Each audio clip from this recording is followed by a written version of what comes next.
Well, it is a beautiful spring day here at Saul Gittleman. We may have lost an hour last night, but we didn't lose any hours of baseball here today. Welcome, everyone, to Saul Gittleman Field today for an exciting NESCAC versus NEWMAC Division III baseball matchup between the Wheaton College lineup Lions and your Tufts University Jumbos. Thank you, everyone, for joining us today on JumboCast. My name is Zachary, and I'll be taking you guys into the world of Division III baseball with my awesome colleagues, Harrison Sternberg and Noah Goldstein. Well, Tufts coming into this 2-2. Wheaton College also coming into this 2-2. Noah and Harrison, can you guys tell me a little bit about what we can kind of expect from both of these teams today based on how they did earlier this week? Yeah, well, the first thing I can expect from Tufts, Zach, is that they might be a little bit tired. This is their third game in the past 2 days, and considering they went 12 in their first game in a doubleheader with Eastern Connecticut State yesterday afternoon, that'll make it 30 innings of baseball in the last 27 hours for this Jumbos team. But that was a thriller. 14-13, Tufts win in 12 innings, a game where they had 22 hits, bats absolutely on fire with the wind blowing towards the outfield there earlier on Saturday, and it was the pinch hitter Caden Abraham driving in a hit to right center to secure the win in a game that lasted almost 4 hours, 3 hours 57 in that one. And it was a doubleheader, so there was more baseball left to be played after that. The second game didn't go as well for the Jumbos. The bat's not nearly as hot. It was 8-1, a win for Eastern Connecticut State, although Ben Leonard did hit a home run for the Jumbos in the opening inning. That ended up being their only score, and they gave up 13 hits on the mound. We're going to take a brief break here for the national anthem as we honor America.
And we are back after that beautiful rendition of the national anthem here at Saul Gittleman here in Medford, Massachusetts. We just heard from Noah what we can kind of expect today from this Tufts team. Now, Wheaton is also coming in with an interesting story from this past week, Harrison, if you don't mind walking us through what happened with Wheaton earlier this week. Yeah, they went down to North Carolina, had a 3-game series versus Methodist University. Lost the season opener despite matching them with 9 hits, but they were able to come back and take the third game. They played a doubleheader, and then the next day they played them again, so playing team 3 times a full weekend series. They were able to take the third of those 3, and then ultimately they came back here and up to the Northeast and took a game against Framingham State 6-2, I believe. Some players that I want to keep my eye out for: Casey Wensley, specifically. He's 9 for 20 on the season so far. Played in all 4 games, started all 4 games, hitting .450 on the season.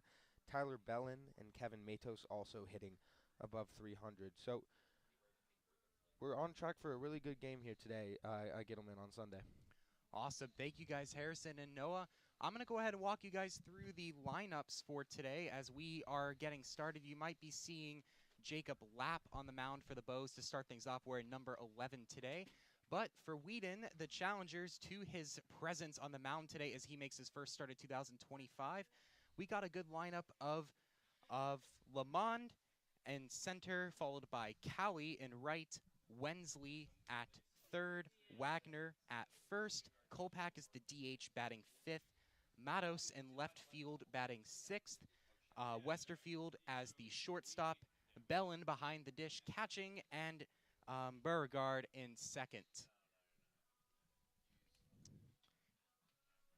And then for the Bows, it'll be Ben Leonard leading things off in left field, Pavlik, the switch hitter, DHing, Henshin, the freshman, taking third today, and Smith cleaning up, playing first. It'll be Henry Fleckner in center, Connor Brayla behind the dish today, Abraham in right, Fleischer, the shortstop, and McCulloch playing second.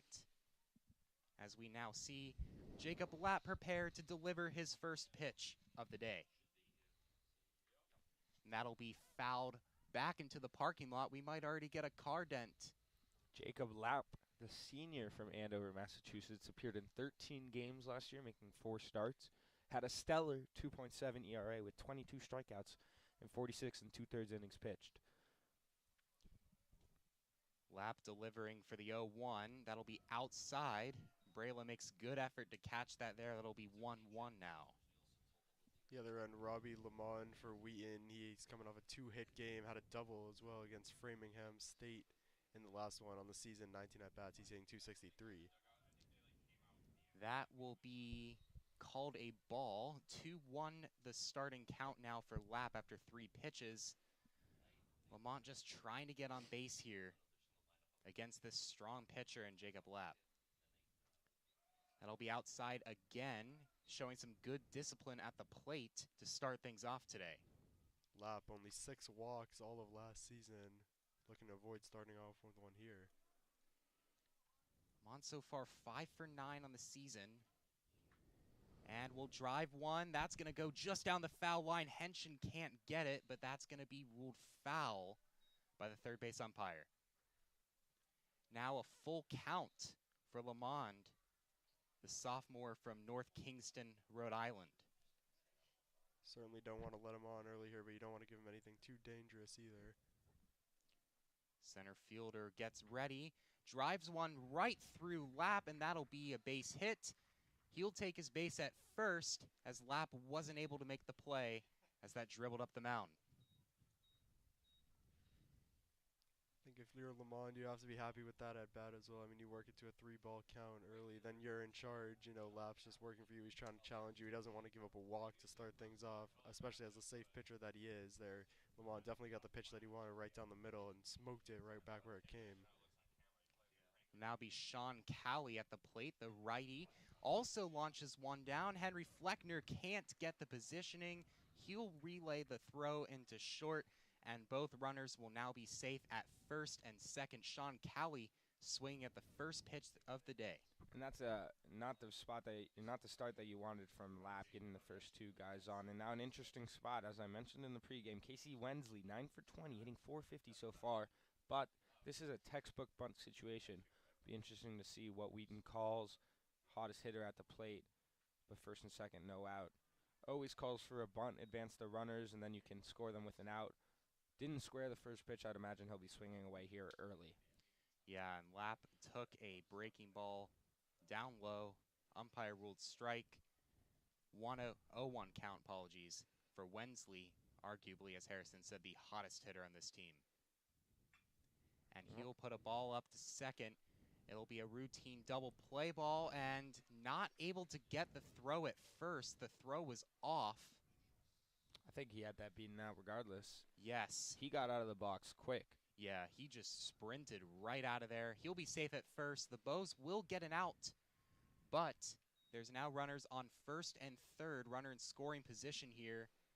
And now you're wondering if they're just going to try to get a sac fly to get a run early. Or if they'll He'll just keep he'll be looking to put the ball in play. Most likely anything in play will score a run here. That may not be deep enough though. Yeah, that's going to be out to the left. Oh, nice play. Henshin gets back there. Nice play. Apologies, sorry, that was Ozzie Fleischer. Henshin was staying at third, covering the bag. Really good job taking control of that situation by Fleischer. A little bit too shallow for the left fielder to come out, and a really tough angle for the third baseman to get out there. So really nice job by Fleischer. That's his ball all the way. Does a nice job executing and picks up a big out for Lap.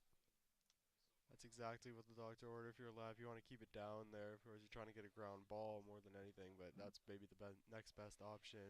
Just a little pop-up. No way that Lamond was going to come all the way around on that one.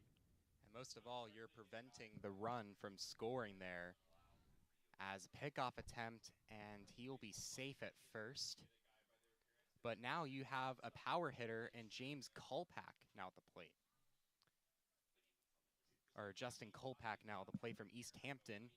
Played 4 games last year, but now is being used as the everyday designated hitter.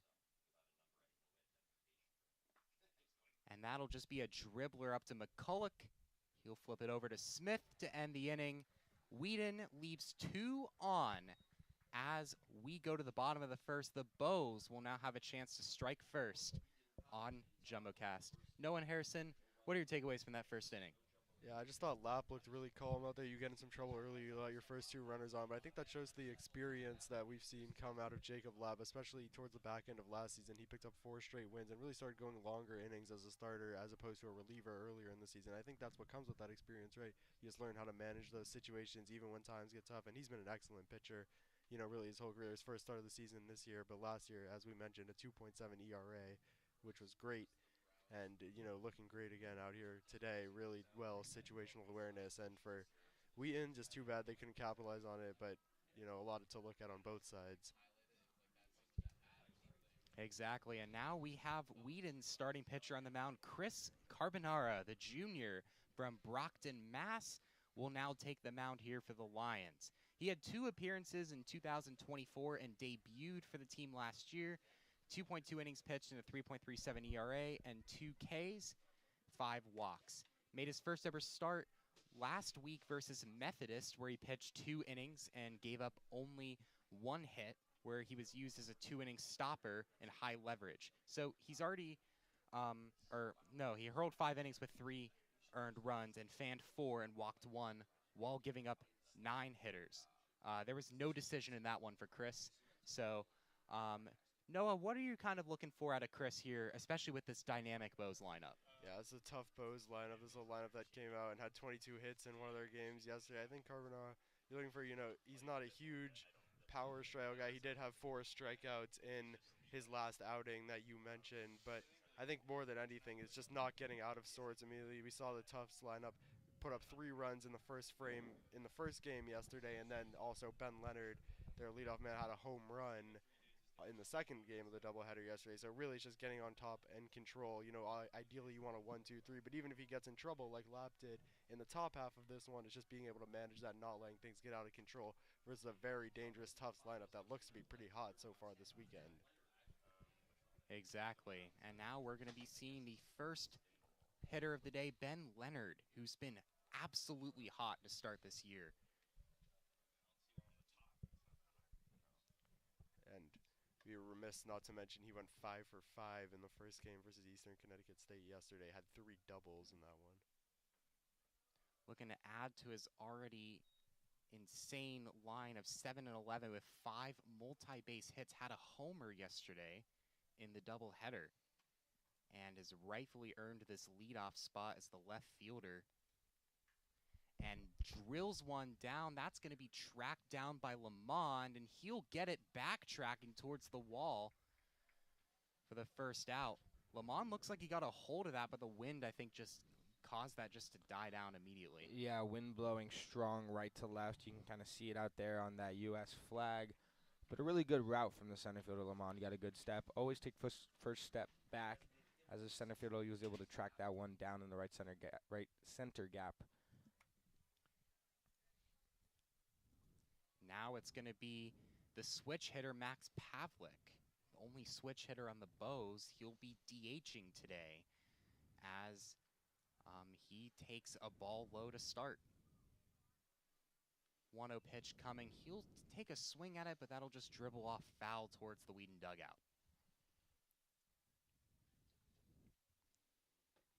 Pavlik hitting .417 on the year so far.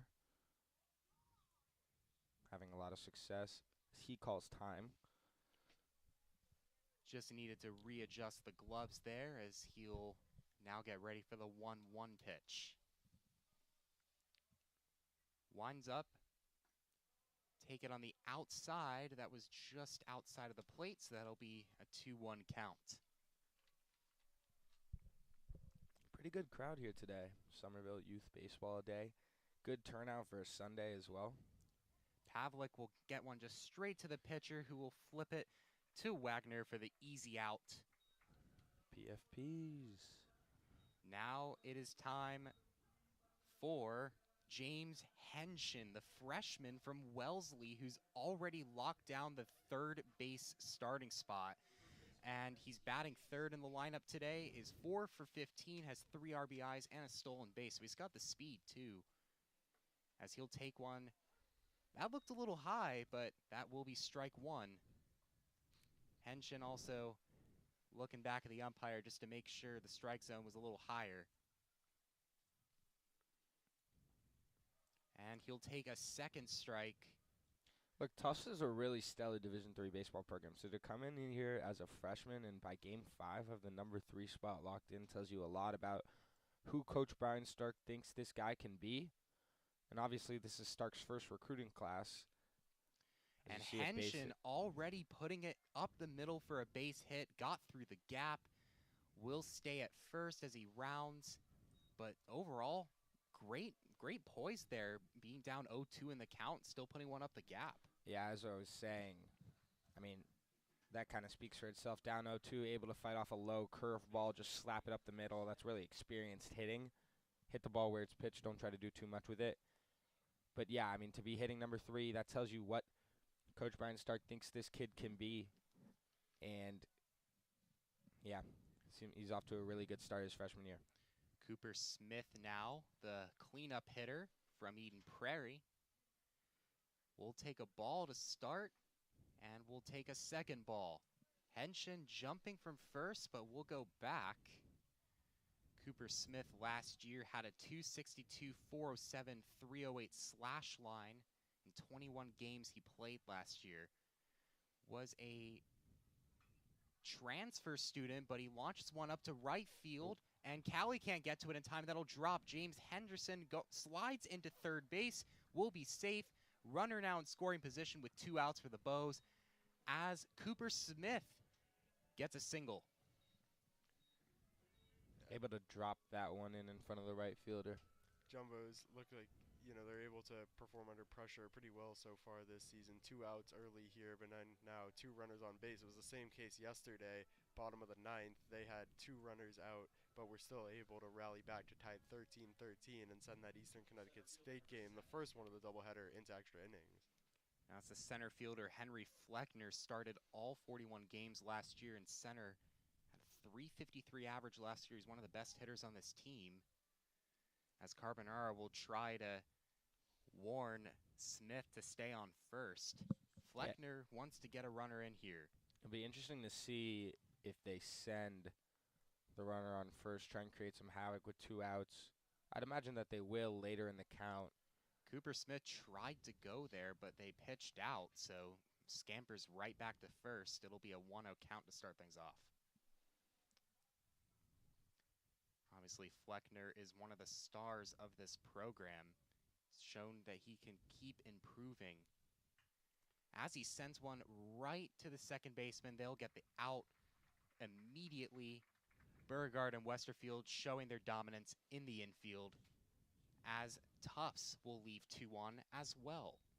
So now we're at the bottom of the first. Wheaton and Tufts both leave 2-1, and we're now in a position where we kind of see an even split. But what's not really an even split to me is the coaching differences between these schools. Obviously, Brian Stark, as he mentioned, he's in his first year, but Wheaton's coach also has a lot of experience. Yeah, Zach, Coach Podbelski for Wheaton in his 29th year at the helm of their baseball program. And it's not only been 29 years, it's been 29 successful years for him and the Lions overall. He has a 707 winning percentage. That's good for 7th in all of D3 for active coaches. A really impressive figure for him to go along with that 17 NUMAC titles for the team since 1999. That's really, really impressive. He's led some great squads, including a 2023 team for which he was recognized as the Region 1 Coach of the Year by the American Baseball Coaches Association, D3 Baseball, and Wheaton was named the Coaching Staff of the Year by the NUMAC.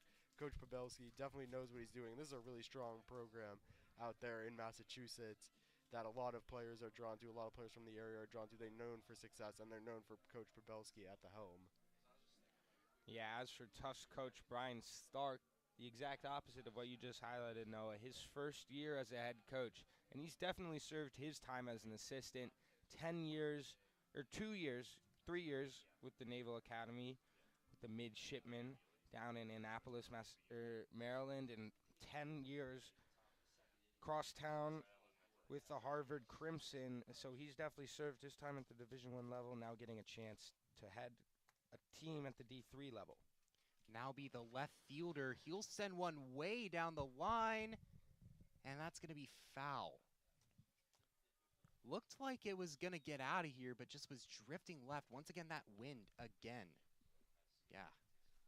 So it'll be Matos now with an 0-1 count.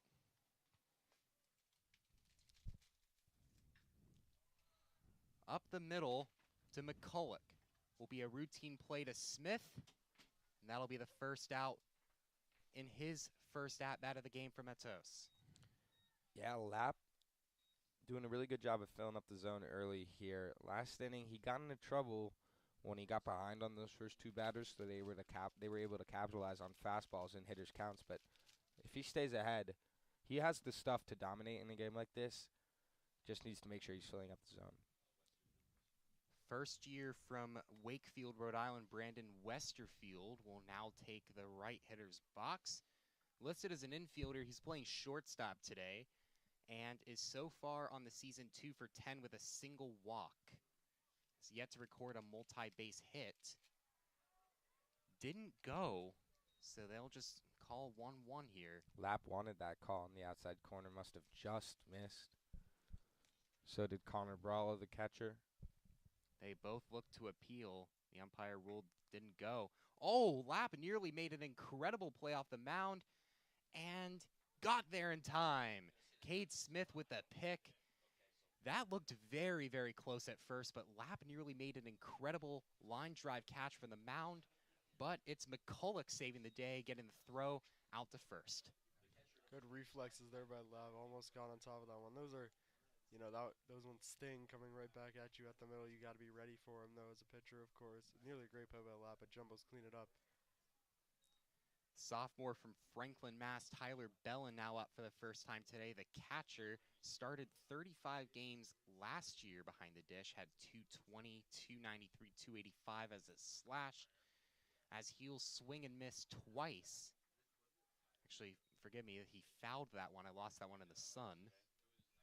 But so far, he's 4 for 12 with a walk and an RBI, so he's starting off on a good note this year.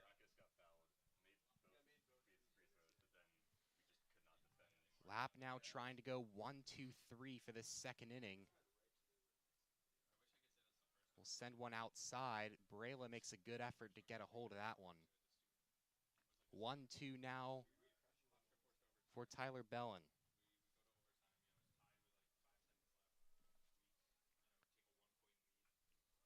And he'll get another foul tip on that one, so it'll still remain 1-2.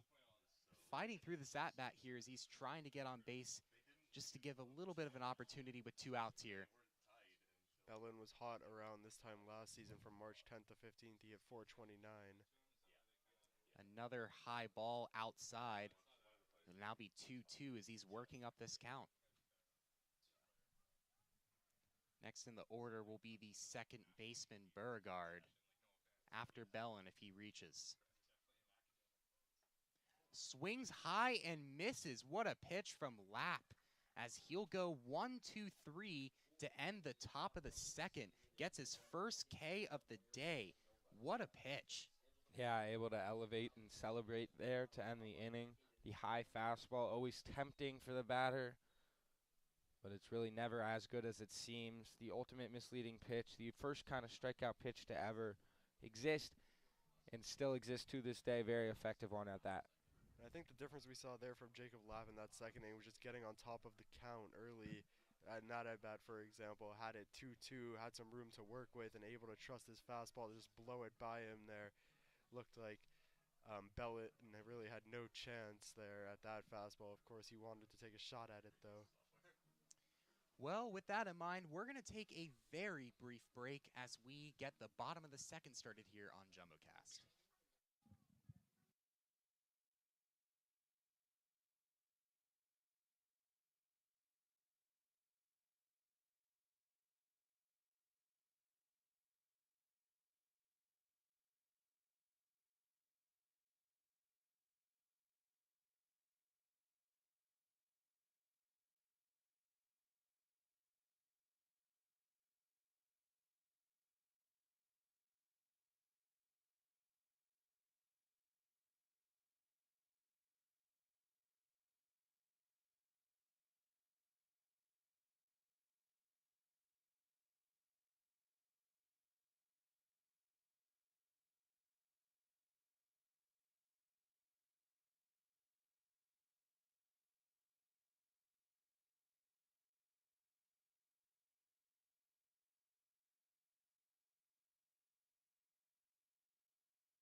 Welcome back to Saul Gittleman Field as we get started with the bottom of the second. Still Carbonara up on the mound, and it will now be Tufts number 26, Connor Brayla, the catcher today. Last year was more in a DH role, but now is behind the dish with the loss of Malcolm Whitfield for the season. So Brayla now taking the reps behind the dish. Yeah, Whitfield, pretty devastating story for the Jumbos. He was all NESCAC Defensive Player of the Year last year, had a really stellar year behind the dish. But, you know, something that comes with, or something that Coach Stark is privileged to, is the depth that this team had. Connor Brayla is an elite catcher. He played DH last year because they wanted to be in the lineup for his bat. But don't let that mislead you. He is a serious defensive catcher with a great arm from behind the dish. And while Malcolm Whitfield is a loss, Tufts is very fortunate to have a really stellar backup catcher. And Brayla will trip over his own bat as he tries to get to first on the ground ball, but can't make it out there. So that'll be the first out of the day for Brayla. It'll now be the right fielder, Caden Abraham, making his start today in right field. Owen McKiernan started earlier, but now it's going to be Abraham now starting in right field for today as he takes a ball low. Good poise on the first pitch. Have to mention once again Caden Abraham, the hero yesterday in a pinch hit at bat versus Eastern Connecticut State in the first game of the doubleheader. Came in, drove in a single to right center field, scored the winning run off the bench as a sophomore who hasn't had a lot of experience in his career. Really impressive, and now finds himself in the starting nine here today. Abraham showing some poise. He looked like that pitch was a little inside. The umpire ruled it on the plate, so that'll be a strike. 2-1 count now for Abraham. As Carbonara will load. Another low ball he didn't take. Abraham nodding to Carbonara, saying respect for the pitch. Didn't think that was a strike at first, but it was. It'll now be 2-2 for Abraham as he works this count up. Payoff pitch is a blooper, but it'll be easily handled by Westerfield in short for the second out. Carbonara wants a 1-2-3 of his own here, as it looks evenly matched pretty much after these first few innings so far. And this game's fine by 2 outs in the bottom of the second already, just 23 minutes after first pitch. Both pitchers working very efficiently early. As the next batter in the lineup, Ozzie Fleischer, the wizard himself, will take the number 8 spot in the order and will take a ball outside to start. Fleischer mainly known for his defensive prowess in short. Yeah, he made that nice play earlier today, ranging out into shallow left field, able to grab that kind of in-between pop-up. Those are always really difficult. We see here early Carbonaro really relying on his off-speed for strikes. Hasn't really had the fastball control that he likes, but has been able to fill it up with off-speed, which is always an effective way to get a strike. Fleischer will pop one up towards right. Callie tracking it down and will handle that easily for the third out. The second inning flying by quickly here on JumboCast. Still 0-0 after 2, after both pitchers record 1, 2, 3 innings. We'll go ahead and take a brief break once again here, and we'll be right back shortly.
Jacob Lapp looking to continue the scoreless outing, as it's now going to be Beauregard. He'll pop one up, and it's going to be McCulloch calling that one, and he'll quickly get the out after only one pitch.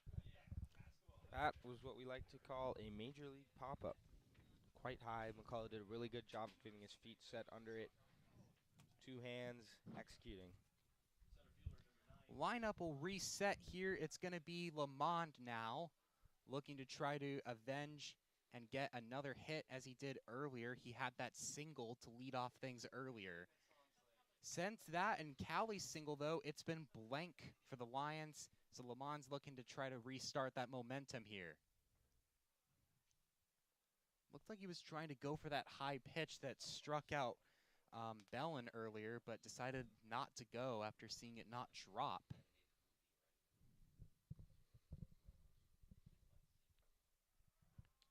These 2 pass pitches just missing up.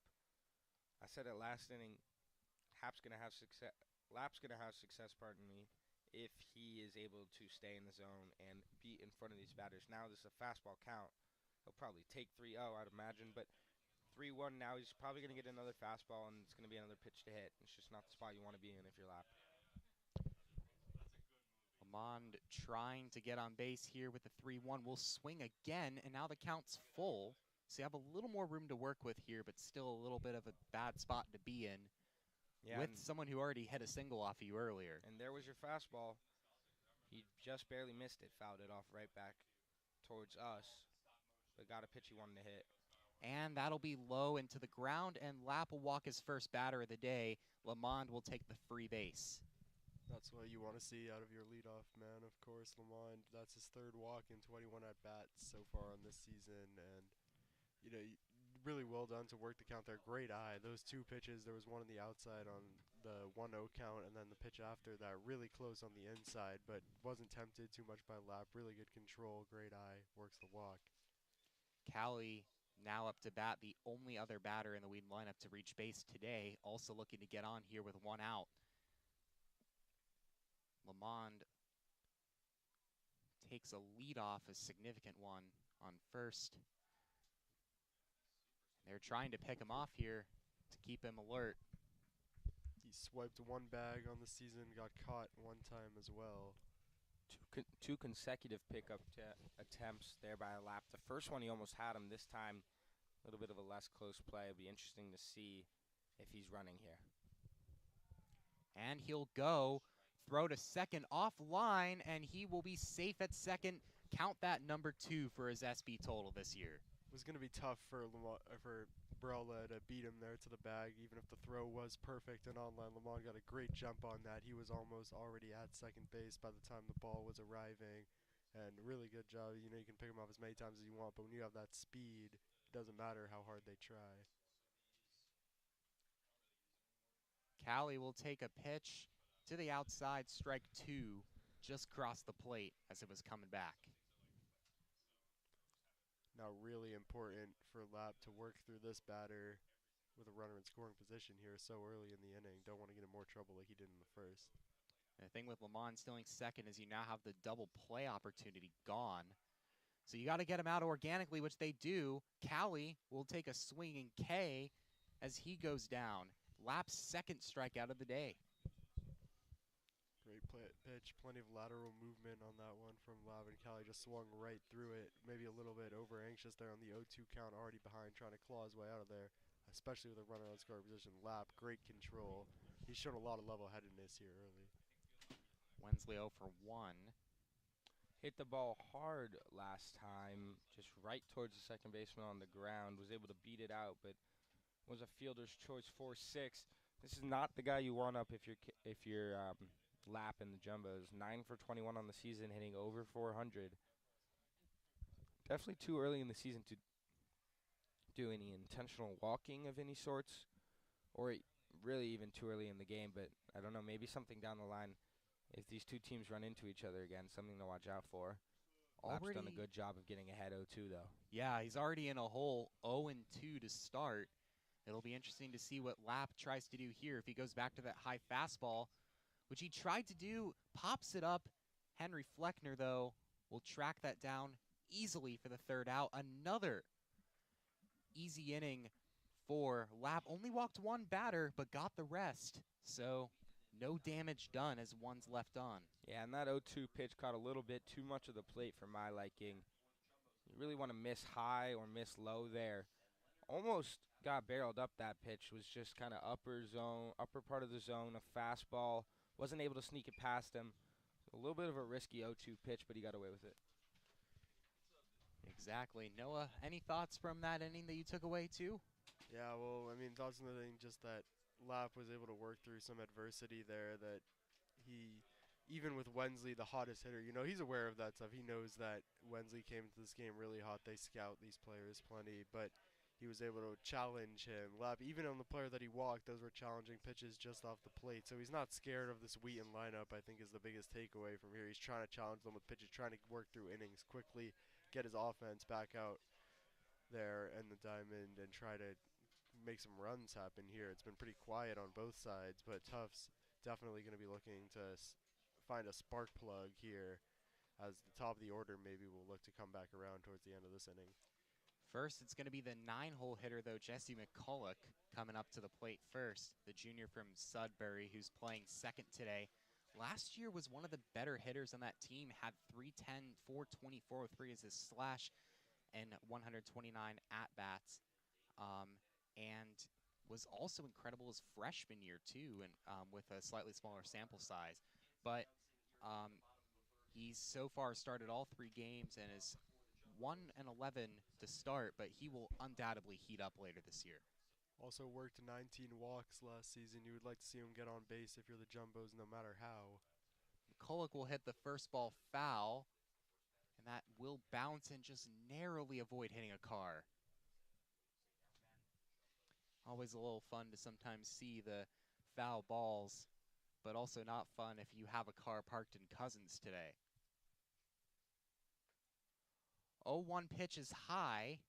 As we mentioned, McCulloch has great plate discipline with how he's able to draw those walks. He's also got some speed, too. He's able to steal bags, which is why you want someone like him in the 9-hole. And he'll go, so that'll be 1-2. And the payoff pitch coming early. Carbonara trying to send him down early to get things started for the Lions. The pitch hits him. He'll take his base. Right on the shoulder, trying to get out of the way. That looked like a nice, fast fastball to the upper shoulder. Yeah, I mean, I bet that's mid-high 80s to the upper body. Good news is he looks... On a cold Sunday here? Yeah, and it's also like 40 degrees outside. That's gonna sting. That's going to sting. That's going to sting for a couple days as well. Good news is he's okay, and he'll take his standard leadoff on first as Ben Leonard will now try to avenge that hit by pitch. 42 feels like 32 here in Medford. And look, getting hit by a baseball is never fun. But if you do get hit by one, he got hit exactly where you want to get hit by one. In the back, in the shoulder area, a lot of muscle. Yeah. You always want to turn your back. He did a really good job of doing that. It's never fun, but he did a good job of not bailing out as the hit and run is executed to perfection there. Ben Leonard, great ball up the gap as McCulloch with his speed will now take third, and you now got two Bows on base, one of them in scoring position already. And I gotta say, Zach, it didn't look like that hit by pitch really affected him much. McCulloch flying through second base over to third there on the hit and run. Really well done, as you said, by the Jumbos. But now McCulloch looking to go all the way here, and certainly a dangerous spot, maybe the most dangerous we've seen so far, certainly for the Jumbos, although Wheaton were in a similar situation in the top of the first. Yeah, Ben Leonard just continues staying hot as we now see the switch hitter Max Pavlik come back to the second plate appearance of the day. Had the pitcher put out earlier. That could be trouble. That's going to drop. Oh, no. Just got it. My. What a play, but he's not going to get there in time.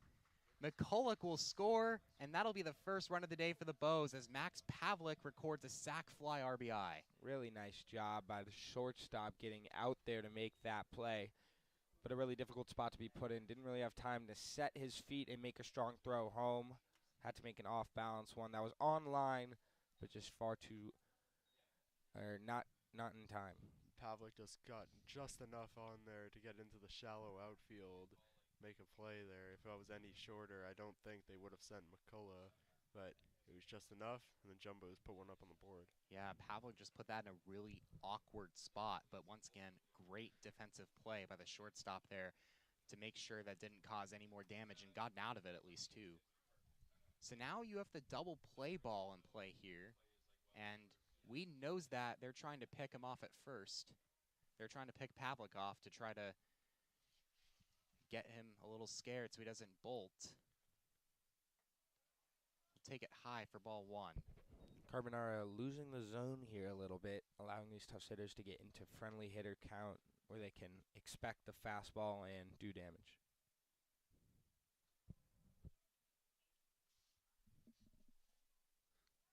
Carbonara trying to continue to pick off Max Pavlik.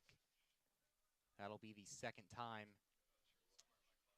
Still 1-0 count for Henshin, who earlier was able to get on base on the 0-2 count.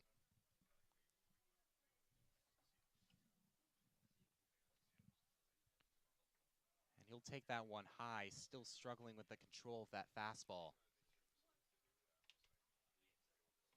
It's got a little too much run on it, and it's just not falling into the zone. 2-0.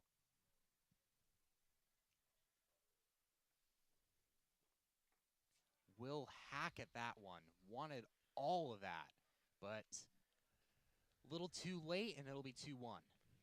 Yeah, Henshin's a big guy, 6'4", and he took a big hack on that one, swinging for that outfield wall. But Carbonara, even though he didn't come up with anything on that one, maybe scared at the imposition by Henshin there, taking such a big cut. Doesn't want to get stung on a future pitch.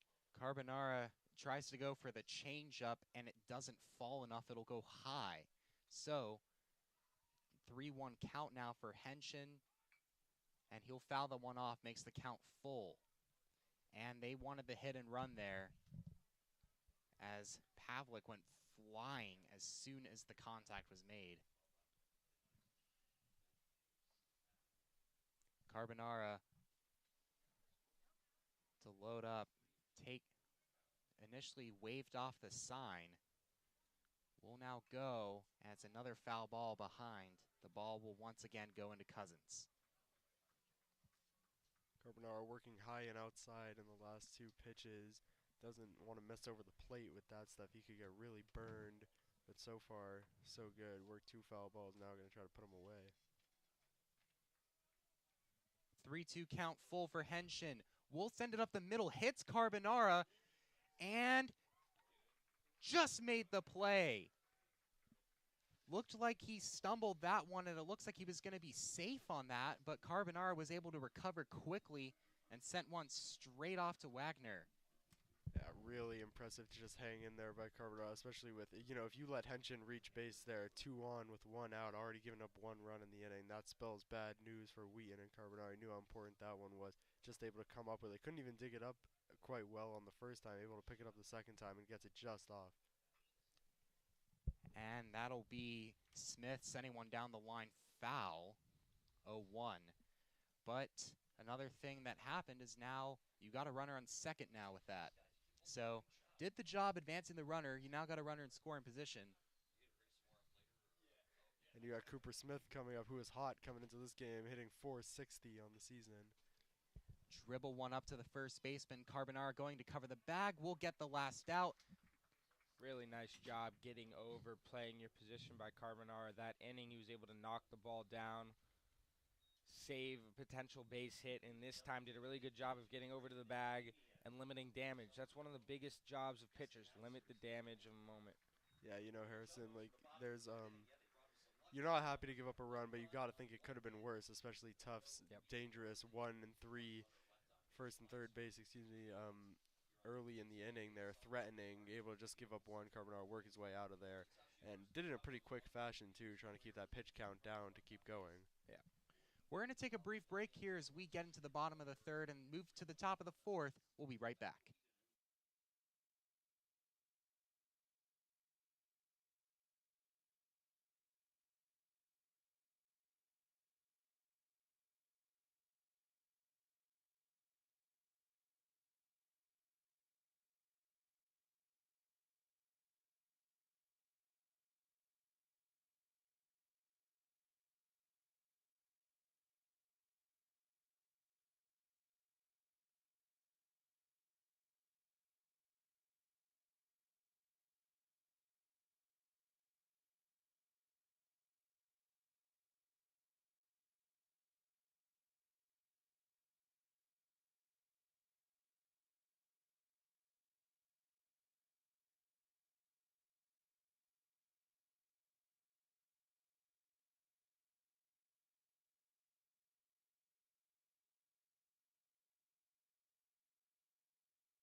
We're now back here on JumboCast as Wagner will take the first pitch up the gap and take first immediately.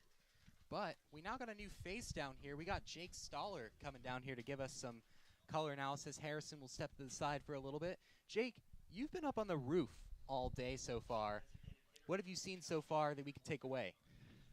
You know what, Zach, there's been quite some action going on the field, but I gotta say, with the bird's eye view, you can get a great view of all those cars that are getting hit behind. So, you know, you got the kids going over and trying to chase after the balls behind. Not something you'll see on the camera, but notable thing about Solgan Wind Park. How many balls have hit? Have you been keeping a tally up there? You know, I've got 4. 4? Yeah. Okay, that was more than I was counting down here, so that's good to hear that it hasn't been more. Certainly Well, not good to hear, but like good to hear if you're an insurance agent in the Medford area. Maybe. Yes, State Farm might be getting a few calls after this one today. The Cousins parking lot is completely full. There's a reason I don't park my car down here in the spring. But it's not going to be Kolpak, the DH, as pickoff on Wagner's unsuccessful. It'll be an 0-1 count for Kolpak, the power hitter, as he tries to get another man on base here.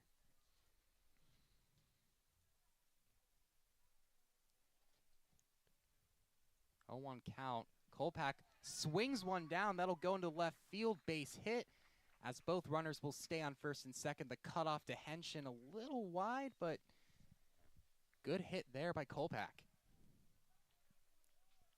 Kolpak just kind of muscled that one out into the opposite field there. Not a great pitch to work with. Didn't really get great timing on top of it either, but able to rotate his hips and just drive it into left for a base knock. And for Kolpak, somebody who only made 4 starts, who only played in 4 games and made 2 starts last season, batting 200. Hasn't started off too hot this season. There was 222 average coming into this game. Good for him to get on base as the Lions are threatening here. It's going to be Kevin Matos now for Wheaton as he shows bunt. That's a pretty good one. Lapp will get first there, and that'll be an out. Both runners advance, runners on second and third, 2 runners in scoring position. Wheaton wants that lead, as it's now going to be up to bat Westerfield, the shortstop. Matos just doing his job there, getting the bunt down, advancing the runners. That's textbook play right there. Now you got runners, 2 runners in scoring position here. We'll see what Wheaton can do with that. Grounded out to second earlier. Westerfield has room with no runner on first. Obviously, you want to put something out into the outfield, get a ball in play here to get a score in. But Lapp in trouble early in this inning.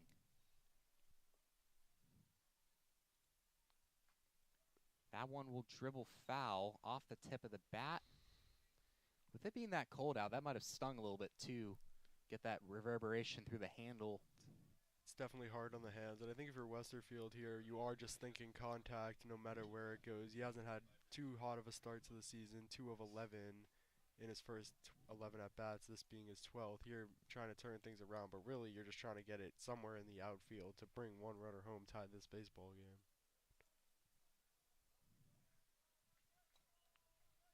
Oh, 2 count for Westerfield. Next in the order will be the catcher, Tyler Bellin. Up high, but just a little too high. It'll be 2-1. It'll be a 1-2 count now for Westerfield. Saw Lapp go right back to that strikeout stuff that's worked for him earlier. Up high on the hands. No bite from Westerfield. And he'll swing and miss through the fastball. Sends him right back to the dugout. That is his 3rd strikeout of the day. Little sword action there. It's what you want to see if you're Lapp up there. Get the 2nd out. Any force out here will do it. Exactly. It's always pretty satisfying as a pitcher when you're able to get a guy swinging like that on the breaking ball.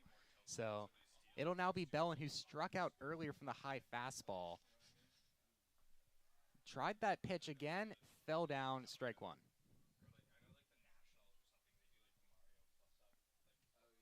But now it's 0-1. You don't want to leave these runners on second and third if you're Wheaton. You want something to score here.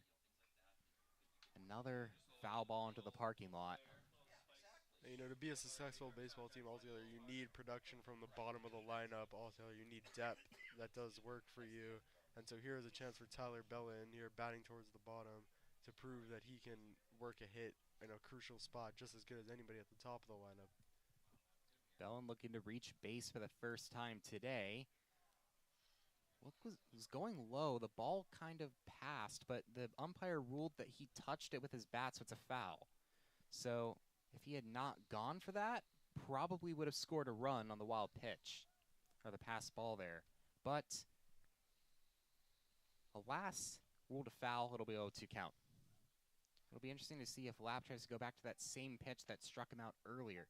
He does, but this time it's a little outside. 2 strikes here. Don't have to give him too too good of a pitch to hit, but you got to be careful with that runner on third. Any ball that's in the dirt gets by, that runner's going to be crashing towards home. Lapp looking to get out of the jam. Swing and a miss again, sends him down for the second time today.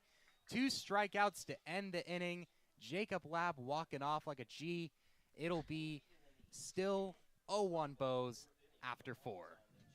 Like a G is right, Zach. Some swagger there from Jacob Lapp. Just blew it there in the dirt. Bellin, who showed a little bit of inconsistency there behind the plate. You know, we saw him reaching out one earlier, went for it, and Lapp. That's a beautiful pitch. That's one he's going to blow right by him there. Bellin, absolutely no chance, but a really deceptive pitch as well. Just sunk down, and that's a crucial spot. You know, you go to your best stuff there in the biggest moments. 2-strike count, runners on second and third. You need it, and Jacob Lapp knew what he needed, and he earned that celebration. Exactly, and that is his 4th swinging strikeout of the day. He's on fire so far today. Has had a little trouble with some of the hits earlier, but so far has been holding things down very, very well. So very impressive performance so far by by Lapp. So now we're getting into the bottom of the 4th here, and we got a powerful part of the lineup coming up. It's going to be Henry Fleckner and Connor Brayla, both people that can hit for power. So should be interesting to see what they do here at the bottom of the 4th here, as Carbonara will continue to take another inning of work. For this next section of the lineup, Fleckner, Abraham, and Bralla. You know, you're just looking to work hits. That was part of the problem in the second Eastern Connecticut State game, where Tufts couldn't find a lot of success behind the plate. Really, just people weren't active, getting on base at all. Besides the top of the lineup, the top 4 got on base a couple times, but once you got towards the bottom of the lineup, it was looking very difficult to get any sort of offense generated. Especially now that they got some momentum with the first run, you're going to look to see them keep it going, and it starts here. Fleckner takes one low to start. He's had good poise at the plate, too. He's drawn a bit of walks. He's someone that you can trust at the plate. Carbonara increasing the tempo. It's now 2-0 after only about 10 seconds. But Fleckner looking calm, poised, confident. And that one will fall for a strike. And I think, Zach, one more thing that I would mention is that the experience of Henry Fleckner is so crucial here, especially for Coach Brian Stark coming in his first year. Now, this is somebody who's taken 326 at-bats in his career for this Jumbos team. He's played a lot of baseball, and he knows what to do, especially when ball's coming right at him. He stands in there and takes it. That's a good transition. That'll be Carbonara's second hit by pitch today. And Fleckner will take the free base. Jumbo's threatening last inning. Couple runners on base. They got another one here with no outs. Let's see what they can do. You might be hearing some kids on the PA today. It's youth baseball day here in Medford, too. They're doing some fun programs for the youth Little League teams here in Medford and Somerville out here. So a bunch of the Little Leaguers out here are here to cheer on the Jumbos today in the stands. And there's members of the Somerville Little League that are coming up to help out with the PA system today, which I think is pretty cool. Always cool to see schools like Tufts and other people helping to grow the game like this. Henry Fleckner goes, throw in time, but it bounces off the turf, so Fleckner is safe at second. Fleckner definitely got lucky there. He had him out, and this is a great defensive catcher behind the plate in Bellin for Wheaton. He threw out 33% of batters last season, and he had a great jump on Fleckner there, who needed to make a dive to even get close. Just couldn't nab it at second, though. Really lucky for Fleckner, but he'll take it. Stolen base number 2 on the year for Fleckner as the pitch is low. That'll be 2-0. That'll be 3-0. Apologies. You're now on a fastball count. You might want to take it here if you're Brayla. He's a catcher. He's got the experience behind the dish. He probably knows what's going to be coming on a 3-0 like this. Probably will have a red light here, and he does. He'll walk. That'll be the second man on base that Carbonara has let up. And now you have runners on first and second for Caden Abraham. 4-pitch walk right there. Carbonara laboring here early in the bottom of the fourth. Jumbos with runners on first and second. Small conversation between Carbonara and Tyler Bellin here as Caden Abraham will come up. Had a fly out to center earlier. We'll take some time here. And as he takes time, I have to mention that I'm jealous of those kids that came here to watch the game today. Not only because they get to see a great baseball game, but also because it looks like they have free pizza over there next to the home side dugout. And if there's one thing that makes us jealous here at JumboCast, it's free food. Man, now that you mentioned that, I might want to go grab some in a little bit, but I'm not sure if I'll have the time. So if you hear us go to break, you know where we're going. Is all I'm saying. Another stolen back, double steal called here. Great play by the Bows from the dugout. And that'll be Fleckner on first, Brayla on second. So what you see there is Abraham squaring up to bunt right there. Third baseman has to come in to cover the bunt, but that leaves third base open, and the Jumbos take advantage, stealing second and third. Abraham now is first open, no double play opportunity present. He'll put one up the gap, and that one will be a routine 4-3, but it will score a run. Henry Fleckner adds one. It's now 2-0 Bows. And, you know, it was the same situation for the first run that the Jumbos put in. It was just getting the pressure, and then it doesn't really matter how you get it as long as you get some contact to get a run across the plate. They all show up the same, whether you rope one into the outfield or it's a little dinky one like that. As long as you get the RBI, that's all that matters. Jumbos go up 2-0 here. Fouls one off. That'll be Fleischer. You see the infield come in here. Everyone's playing up at the grass, anticipating some soft contact, hopefully. Let's see if the Jumbos can put some hard contact through, squeak it through the close infielders here. As we were talking about earlier while you were up on the roof, Fleischer not really known for his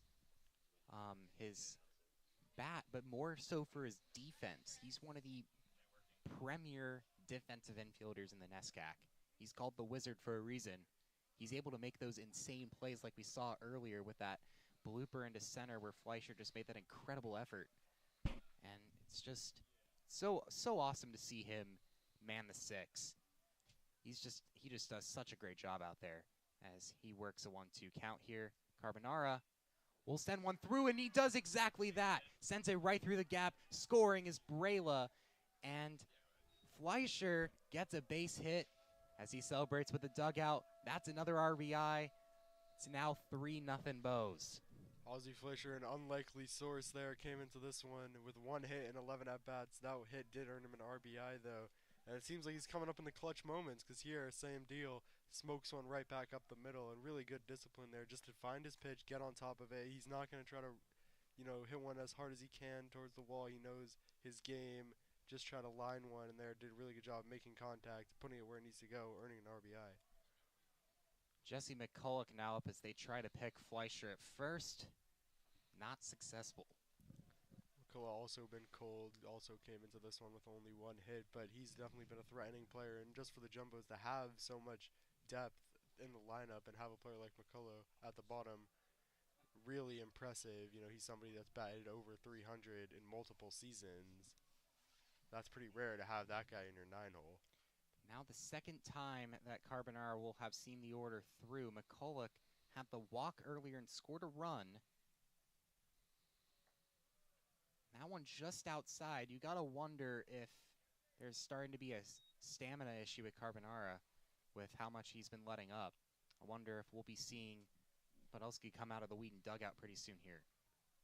So you can't really let this one get any more out of hand than it already has in this inning. Now's a good time for Carbonara to just shut it down, get out of this inning. Oh, and a stolen base here by Fleischer. That'll be in time. So Fleischer will get caught stealing. So that'll be out number 2. Fleischer just didn't get the jump off in time. He saw the pitch, but he was a little delayed coming off the bag, so he'll get caught stealing. So now no one on for McCulloch. Again, Tyler Bellin, a great defensive catcher behind the plate, 33% caught stealing rate last season, 992 fielding percentage. He's a pro back there, did a great job there, just jumped to his feet, whip it over to second, and that one was roped right to second base. honestly no chance for Fleischer. He didn't get a great jump at it, but that would have been a really tough play to make. Kolek takes low. It'll now be a full count as he tries to work up like he did earlier to try to get on base here. It'll be interesting to see what plate discipline he has up his sleeve like he did last time. But we already know he's capable of getting on base by looking. And he will again. Second walk of the day for Jesse McCulloch. You talk about stamina. This pitcher's been in here for 3 2/3 innings. It appears that Wheaton is warming up a relief pitcher in their bullpen back there. Evan Yakovonis appears to be warming up, getting some throws in, and the Wheaton coach will come out for a mound visit. Yep, I can make out 42. I was going to say, I got to call out David Latham from Wednesday. Stole my binoculars, so I can't really see the numbers that well from here. But thank you to Noah, who has the glasses and is able to make it out over there. Noah, who has the glasses, but also the worst seat and can't tell what's going on either. Well, I mean, I haven't gotten a prescription in like 7-8 months, so might be starting to lose my sight out there. Yeah, it is 42 out there, so congratulations, Noah. But yes, in the pen, it is the freshman from Whitman, Mass, Evan Yakovonis. Has 1 appearance in his college career so far. You want to tell us a little bit about that, Jake?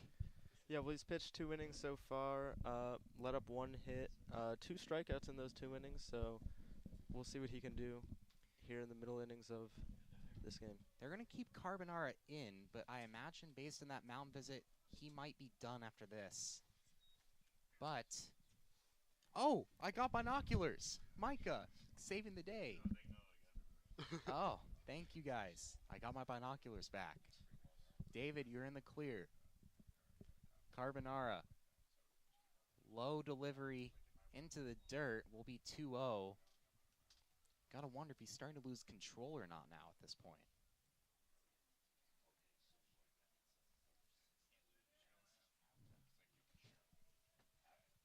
Junior from Brockton trying to close this inning out. And that'll be a base hit up the gap down the shortstop side, and that'll put runners on first and second. And now Ben Leonard gets on first. It'll be Pavlik, the switch hitter now, trying to continue this scoring run for the Bows. Ben Leonard, he's been hot. You know, he's just really good sight on the ball, I think. You know, he's an experienced player, a senior for this team, and they're just able to square that one up, hit it into a gap, and really threaten here. Carbonaro wants to talk things over again. And it looks like his day is done. It'll be Evan Yakovonis coming out of the pen. And Orlowski will pass the ball over to Yakovonis as we will see our first pitcher change of the day. We're actually going to take a brief break here while Yakovonis warms up. We'll be right back here on JumboCast shortly.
Back after the pitching change here on JumboCast, it'll now be Evan Yakimonis on the mound here with Max Pavlik, the switch hitter. Yakimonis is a righty, so Pavlik will still continue to hit lefty.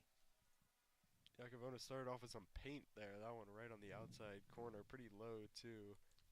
Tough pitch to hit for Pavlik, and Yakimonis came out with his best stuff. And Pavlik will send one deep to left. Oh, what a play there. That was a great ball. That was great tracking there by the left fielder. That was Kevin Matos out there. That was a great play out there. Hard to track down those balls, especially when you're off your feet like that. So props to him to end off the inning.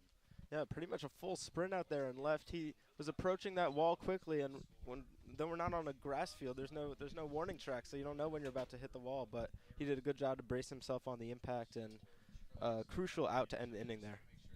Exactly. We're going to take a very brief break here as we move into the top of the fifth here. Lap's still out there as we return very shortly.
Now back after that Max Pavlik F7 to end off the inning.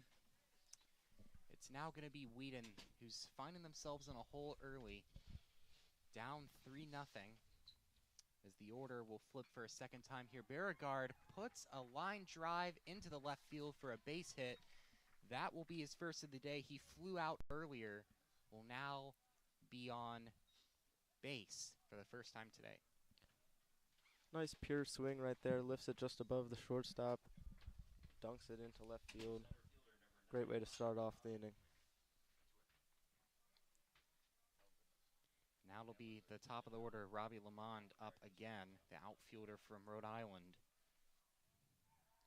And yeah, I was going to say, watch out for Beauregard. He's someone who can steal and has played all of his games so far at second base. But he's someone who had some bags last year. Robbie Lamond at the top of the order is also a speedy outfielder as well. Interestingly enough, Wheaton has not shown many stolen bases this year. They've only attempted 2. They've 1 stolen, or now 3 in this game. Robbie Lamond, both of them also caught stealing once, but not a big threat on the base path so far this season. Yeah, I was going to say the main stealing threat so far statistically is Robbie Lamond, who's at the plate right now. You want him on base. And Beauregard trying to lead off a little bit, but Lap isn't having any of it. He's now tried to pick him off like 3 times so far now. That's the 4th. Lap sending a message, don't take a big lead off right now. I will get you out.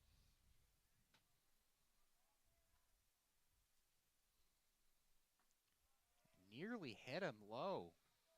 That'll be ball 2. I think all those look backs from Lab too aren't just to try to get him from stealing, but also to prevent, keep it the highest possible chance that you'll get a double play. Should one be hit in the infield, the shortest lead possible gives you the most time to convert a double play. And so Lab thinking about all these things with a runner on first, trying to make it an effective, fast inning here. Lamond swings one powerfully out to right field. Henry Fleckner back towards the wall to be off the wall. And coming around Beauregard, he will score as the throw will be late. And Robbie Lamond with a triple. to start things off at the top of the 5th. Well, he got a hold of that one, and he hit it to about as deep as you can here at Solgateman Park, all the way out to the 400-foot sign there in center field. And a speedy guy, he easily got to third base standing up. Not a problem. Scoring will be Beauregard. That is his 3rd multi-base hit of the year. And now it'll be the right fielder, Sean Cowley. Fun fact about him, his brother's also here at Wheaton. He's in the bullpen, hasn't made an appearance, but you got some brothers on this team. That sometimes happens at these smaller schools, but pretty cool to see a family connection on Wheaton. We'll take that first pitch outside, and he'll take the second one outside too. Be a 2-0 count to start.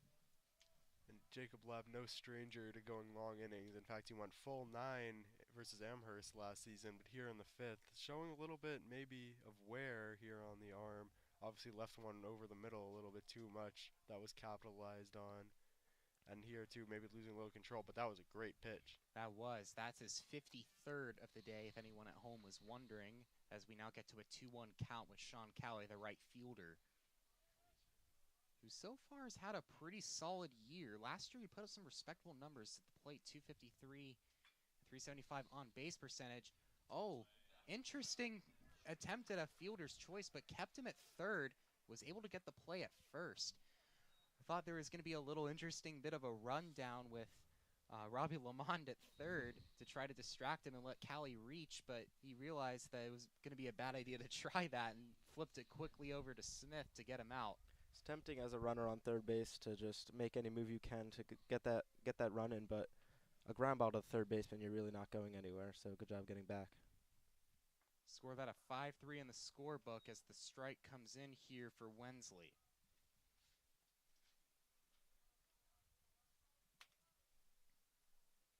One out so far for Lapp. He's going to go deep into this game, and that'll be fouled outside towards the tennis courts. A kid's going to go home with a free baseball.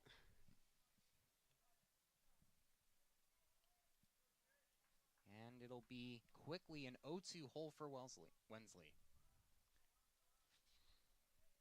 Third baseman. He'll take a hack at that, but that's an easy ball for Lamont. Oh, a little bit of a defensive error there. Smith was off the bag. A little miscommunication will actually allow him to be safe. I wonder if they'll score that as an error. They'll probably, looks like they'll score that as a hit, but a defensive miscommunication will cause him to be safe. The runner on third, Lamont, stayed there.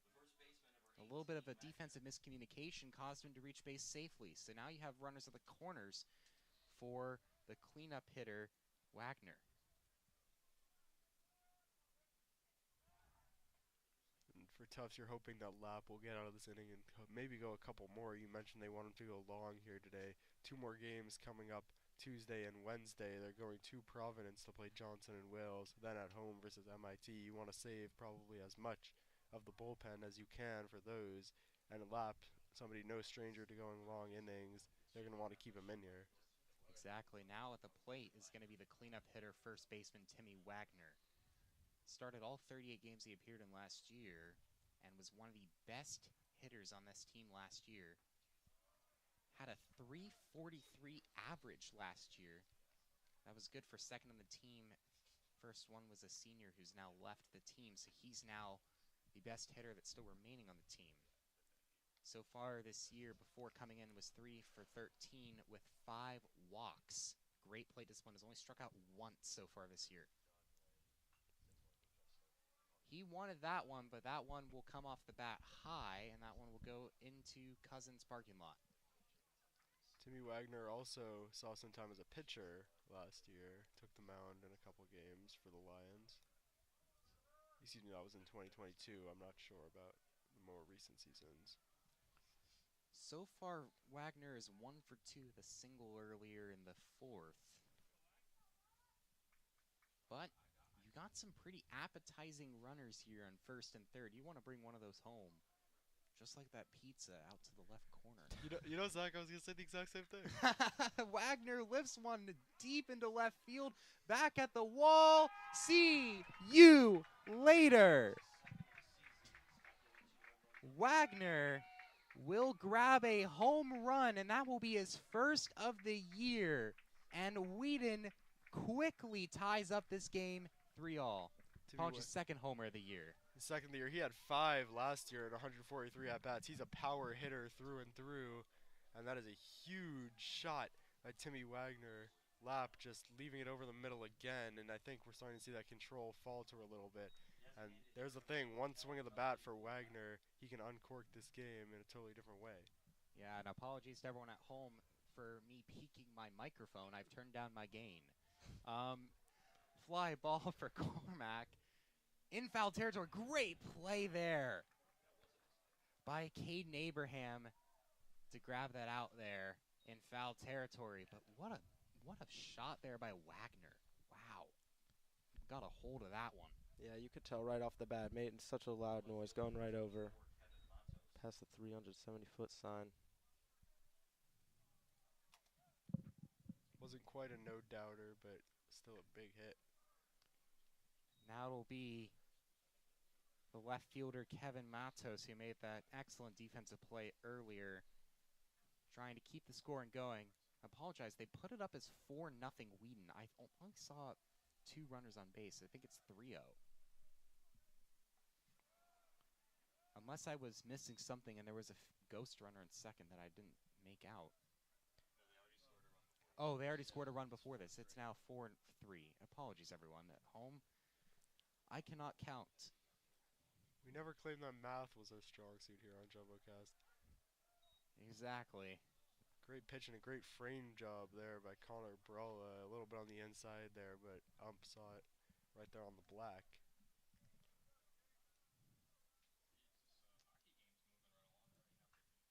And that'll be a fly ball out to left field. Backing up is going to be, and great play there again. Backing up into the wall and bringing that one down was Ben Leonard. That one will end this inning after Wheaton jumps in front with a 4-0 lead, the score, and then the score from Biergard, and then the 3-run shot from Wagner to take the lead here as we get to the 5th. And now we're in a bit of a competitive spot. Yeah, it's going to be a bounce-back inning here for Tufts. Got to put some more runners on, apply some more pressure. We're going to take a brief break here as we get into the bottom of the 5th, as the Yankees will return back to the mound.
Returning back on JumboCast after that incredible inning by Wheaton. And they're now going to try to lock things down here with number 19, Henshin, at the plate, the third baseman, who, as we mentioned, was already making a strong start. We're going to have Noah take a brief break here and go man the camera upstairs as we say welcome back to Harrison momentarily as they're going up the fire chute to the roof to make him come back down here. You know, I was saying, Zach, we need a fireman pole to get down there. The stairs are pretty steep. Yeah, I nearly fell down coming down those stairs the other day. Oh, that's going to hit a car. That left a dent. Tension. Count at number 6. Count at number 6, exactly. Henshin now 1-2 on the count. He'll take one low, 2-2. Yes, after that inning by Wheaton, you saw it's now going to be And he'll go down swinging. Not what you want to do to start off, but that's actually going to be, if my scorebook is right, that is the first strikeout of the day for Wheaton. You know, that says something about the Tufts batters today. Yes. Done a good job putting the ball in play. They're not getting behind in counts. They're working the counts. You see a lot of full counts. Welcome back, Harrison. How's it going, guys? I'm going to turn you down a little bit, but we were just talking earlier about wanting to put a fire pole up on that to try to get you guys down easier. Yeah. As that'll, oh, what a attempt there by the shortstop, but that'll be a base hit for Connor Smith as he lines one straight into left field above the head of Westerfield. It's pretty cold up there. It is cold. Yeah, the wind chills is not friendly. We'll let Noah spend a little bit of time up there. Harrison, what have you been seeing up there while you've been out and about? Lap kind of lost it that past inning. I mean, obviously, but I think it all started with him getting behind in the counts, and well, that may have hit him. That did hit him, Yeah. and he'll take his base. But yeah, you know, we always say in baseball, get ahead, stay ahead. So that is the second time now that Henry Fleckner's been hit by a pitch today. So he's now 0 for 1 and 2 hits. So might wake up with a bruise or two tomorrow. Yeah. You take those for the team, right? Yep, exactly. And now Connor Smith, will be in scoring position for Tufts. As Brayla will swing and miss low.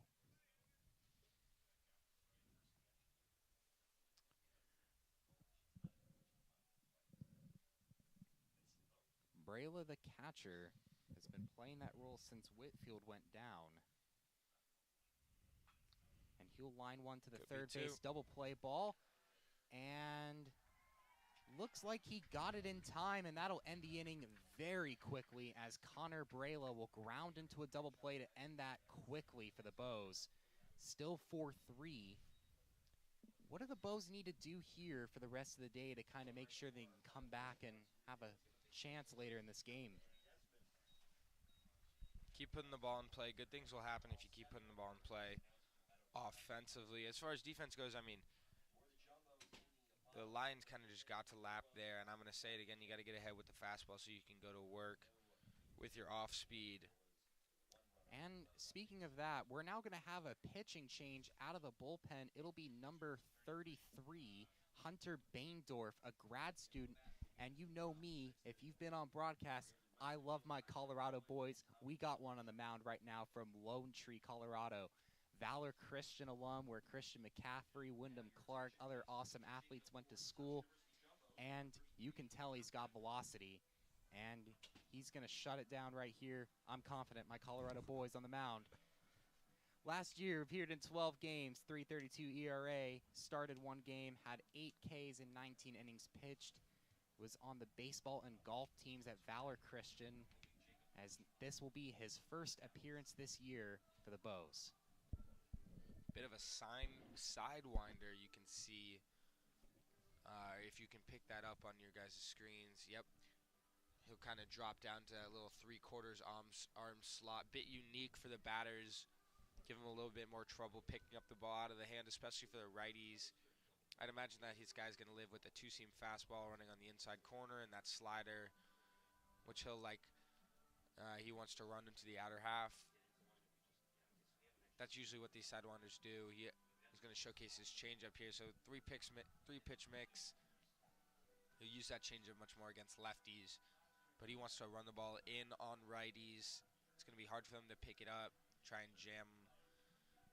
And then once they're looking for the fastball, get him out reaching for the slider. This is why I love that you're here, Harrison. You can just make out someone's arsenal just from them warming up. That's what years of playing baseball does for you, man. And that is unfortunately what I cannot do after no years of playing baseball. You also can't throw an 80-mile-per-hour fastball. Okay, I think I can if you give me a lot of warm-up. I'm 100% sure that you can't. The one thing I know I can't do is barrel a bat like he just did out there. That'll be a routine fly ball, though, to Ben Leonard. That was a great segue, but Westerfield will fly out to left on his first pitch. Good contact nonetheless. Sometimes, I mean, in baseball, the best players in the world succeed 3 out of 10 times. So you're not going up there necessarily thinking about getting a hit. Obviously, that's the perfect outcome. You're just going up there thinking about hitting the ball hard, making the defense execute, seeing if you can get on base for your team. And he did a good job there. He hit the ball hard, and that's just how the game goes. Sometimes it's right at a defender. Baindorf will miss outside for the 8th in the lineup, the catcher, Tyler Bellin. You caught a man stealing earlier while you were up there, Harrison. Saw that. And that'll be outside again. Seeing 2 sliders early. I'd imagine he'll run it back in with the 2-seam fastball right here. 2-0 count. Screams fastball to me. Bellin should be looking to do damage. 2-0 count. There was the fastball. Tried to go there, but saw it coming low and stopped. Missed his spot just a little bit. Probably a red light for Bellin here. Up 1 early. Yep. And Dropped that one the slider in 3-0. Yeah, that was a little bit of an interesting pitch there, but it worked. Tells you about his confidence in that pitch. Yeah. I mean, he's a grad student here. He's been here for multiple seasons. He's got lots of experience in this mound. I'm not surprised. And he'll send one outside, so Bellin will take his base. That will be the first time he gets on base today. Had 2 swinging strikeouts earlier, both to lap. But shows the plate discipline there as he gets on first. And we'll now see Beauregard try to get on base and score again, just as he did earlier, which started that rally in the 5th. Looking to put something on the ground here, maybe roll a double play. Misses high for ball 1.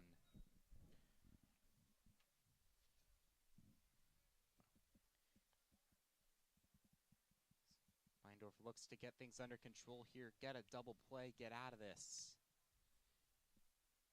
Went to the slide step there, for those of you who don't know what that is. He won't lift his leg. Instead, he'll kind of glide over the mound in an effort to come home quicker to prevent potential stealing. Sometimes, usually, it's to help with the runner on base, although that's the catcher on first base, so he's probably not much of a threat. So I'd imagine that he went to that. Maybe it's a comfort thing, but also just to vary the looks with the batter. Hitting is all about timing, so if you're messing with the timing of your windup, that messes with the timing of the hitter. So an effective way to mislead hitters as you see him going back to his normal windup from the stretch there. 3-1 count for Beindorf. He's kind of losing the zone a little bit, though. Yeah, that's what I've been noticing a little bit, too. Might be that type of thing, the mental, just having a guy on, having to pitch a little bit more from the stretch. But that one will be in. Nice, tight pitch inside for a 3-2 count. And it's also it's just a cold day out here. This is Northeast baseball here, early March. Baseball is not meant to be played in the cold. Yeah, you also got the wind, too. Yeah. It's just sometimes it's hard to get a feel for that ball. Dribbler up there. Nice Great play. defensive Nice play. play. Turn it up. Nice. Wow. What a play to turn the double play, get out of this inning. Great, amazing defense by this interior infield to turn that at second and get the ball over to Connor Smith at first, or Cooper Smith at first. Great job by the Bows. Really nice job getting that backhand short hop up the middle, and then he's going the other way, so flip to your shortstop. Let him finish the easy part of it. Sweet, sweet double play. You know when the play is good whenever I peek the mic, and that happened again. You're the Jumbos here. You're looking to ride that momentum into your offensive chance here in the bottom of the 6th inning. Take what you can get on defense and turn it into some momentum here. I wish we had the replays up because that would have been incredible to save and post on the story later. That was an incredible play defensively. That's just good coaching. That's what you work on in the off season. The cage. You got Carzo in there. I've seen the baseball team get into work in there during the winter when we cover basketball games, and pays off right there. Looks like it'll still be. Evan Yankovic starting things off for Wheaton as we get into the bottom of the 6th. Bo's able to shut that opportunity down defensively with that incredible play. And now we're going to try to see if they can reopen up the scoring. It'll be Caden Abraham to have the first look.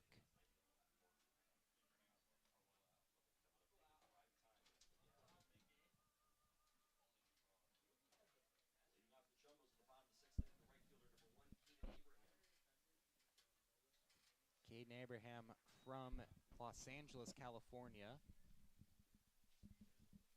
He's a 3-year captain of his baseball team in high school, so he knows how to be a leader. That'll be a routine ground ball to Westerfield. Oh, can't get the pick. So Abraham will be safe at first after the pick is dropped there by Wagner. Abraham did a really nice job getting out of the box quickly there, put pressure on the shortstop, forced him into a bad throw. First baseman unable to come up with that. It'll be interesting to see how they score that error or a hit. That will be an error. I'm not sure. I'm pretty sure that'll be on the first baseman. No. Actually, no. That'll be on the shortstop. I'm sorry, everyone at home. Pickoff attempt no good, as it'll now be Ozzie Fleischer at the plate. But yeah, great effort there by Caden Abraham to get out of the box fast. See if he can wreak some havoc on the base pass here, taking an aggressive lead over at first base. A little high inside, get the eyes up a little bit.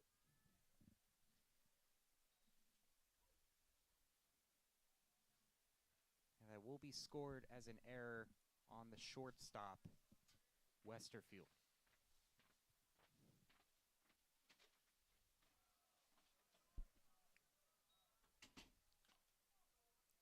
Marking it, yes, as a throwing error by the shortstop. So no hit there. He will reach on error.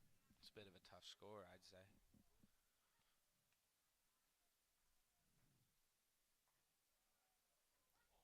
Oh, he did not like that call. That looked a little to the out. That looked a little bit too inside, and he took it, and that'll be a 2-1 count quickly. Those type of pitches can totally change an at-bat. I mean, 3-0 versus 2-1. His driver's seat versus kind of just another count. He can throw it. Oh, got him leaning.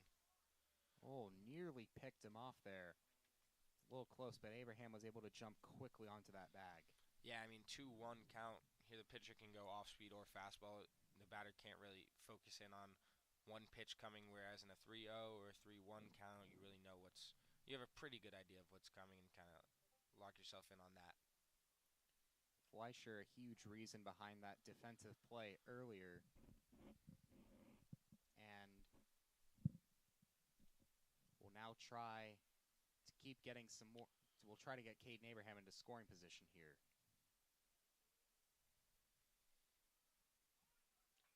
Going, but that's going to be foul. 2-2 count now for Fleischer.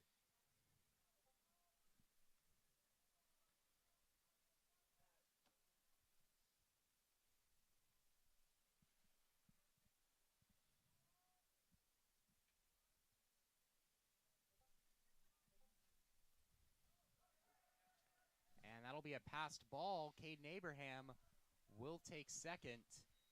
Yeah, that one kind of just squeaked under the glove of the catcher. Wasn't even, I don't think it was going to hit the ground. It wasn't a dirt ball, so the true pass ball. You don't really see too many of those nowadays.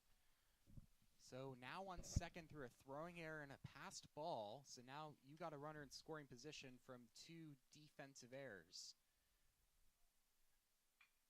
That's a drilled ball to center. Oh, tries the diving catch, and that'll go right by him. Abraham will come around to score. Potential inside the Parker. And be interesting. They are not going to send him from third. That would have been awesome to see Fleischer get sent home there. I think he probably could have made that. Would have been close. Yeah. It's close. The throw wasn't online from the relay, but Ozzie Fleischer with the game-tying triple. Caden Abraham will score. It'll be 4-3. It'll be 4-4. Jumbo has tied it up here in the bottom of the 6th.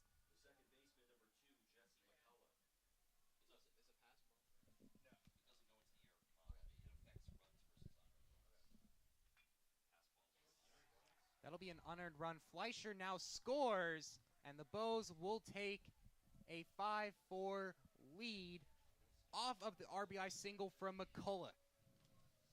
Really scrappy hit there, just pushes it right up the middle, drives in that RBI, and Yakovonis is laboring here. It appears that Wheaton is warming someone up in the pen. Number 32, is that right, Zach? I believe so. That is number 32. My trusty binoculars are seeing a side-winding pitcher warm up, and there's now going to be a mound visit. Number 32 for Wheaton is Jackson Walsh.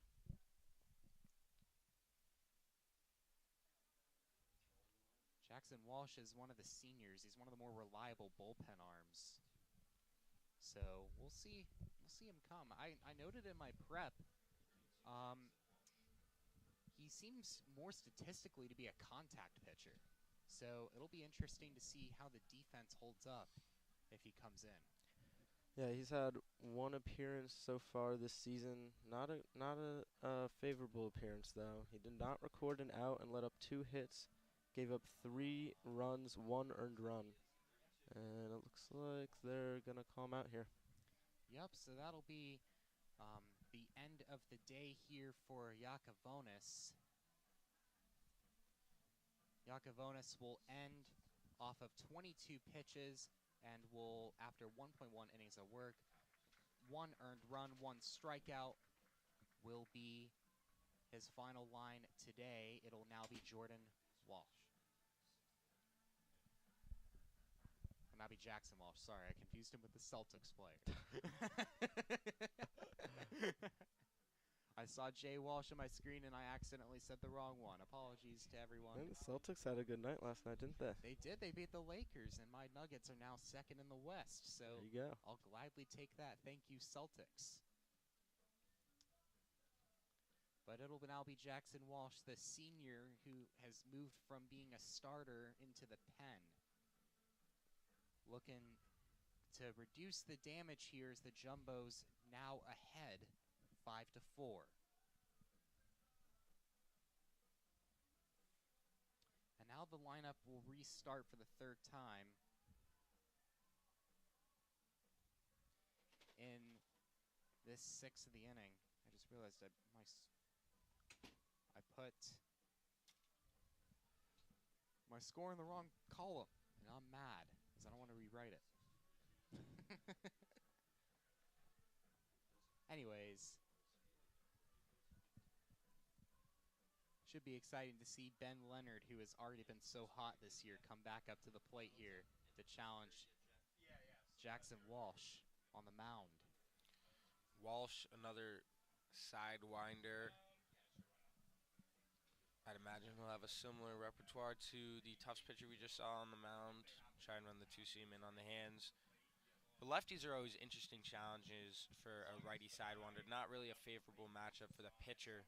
Because the lefty has such good visibility, they're going to be able to pick up the ball really early, see spin, and do damage. This is a pretty favorable matchup for Ben Leonard. Leonard, the lefty, today is so far 2 for 3 with 2 singles.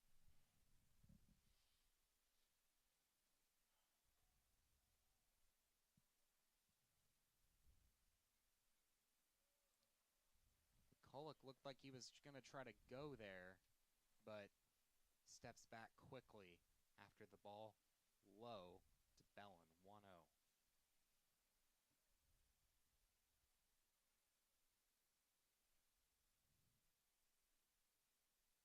Pretty big lead, and McCulloch will go and doesn't get it. Westerfield dropped it, and as a result, McCulloch will now be safe at second. The ball looked on time. Might have been a pretty close call at the plate, but honestly, or it might have been a pretty close call at second base, but pretty good throw there by Bellin. Just was a little short-ended, so Westerfield wasn't able to get a good hand on that one. And you know, sometimes the steal's on the pitcher, sometimes it's on the catcher. I would argue that that one was on the pitcher, not necessarily doing a good job of varying his looks, mixing up his timing. McCulloch was able to get a good read and nab second base despite the good throw. 3-0 count, and he has a red light, and he'll take a fastball right down the middle. This is right where you want to be if you're the Jumbos. Tack on another insurance run here. You got Ben Leonard, your player on the Jumbos who leads the team in most offensive categories, so great chance. Leonard sends one to the first baseman, and Walsh will come over and cover first and will get the out. And McCulloch will now move to third as the switch hitter Max Pavlik now comes to the plate. That's what you call a productive out. There's only one out. Runner on third. You can look for a sac fly here, something hard in play, preferably to the right side. See what Pavlik can do. Now Wheaton's going to go infield in, so as a hitter, your approach really is to lift here. You know your runner on second has good speed, really just want to get it past the infield. Something on the ground, well, it'll be interesting to see with the runner on third if he goes on contact or not. But you really want to lift here, and that's exactly what he does. He'll lift one high to center. It's going to be a play by the center fielder, and he'll get it. Throw home is offline, and McCulloch will score. That'll be an RBI. Sac fly by Max Pavlik, and it'll make it 6-4 Bows. Wind really took that one, moving from center to left center. It's been blowing pretty hard from right to left all day. Every time Jesse McCulloch has gotten on base, he has scored. Scored earlier in the third when he got hit by the pitch. Actually, no, apologies. He did walk and did not score earlier. But he's now gotten on base 3 times, and he's made him productive twice.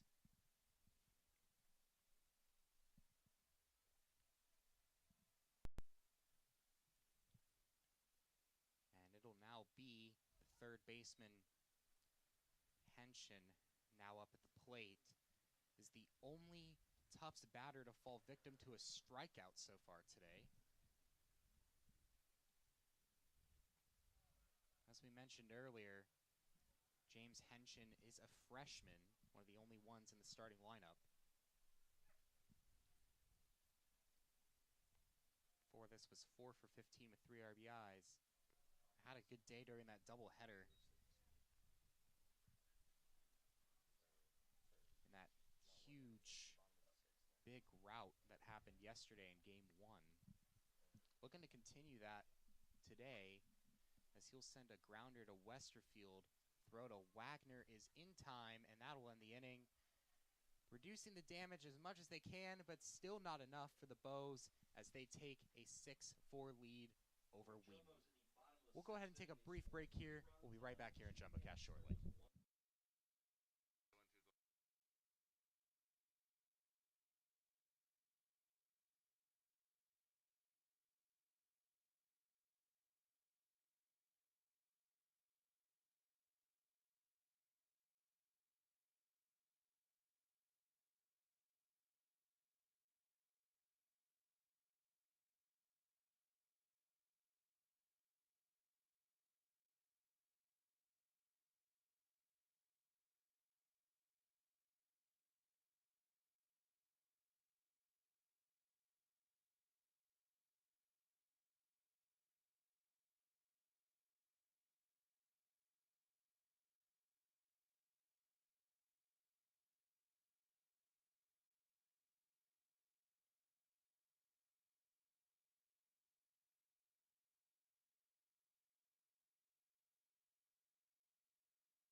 Welcome back, everyone, to the top of the 7th.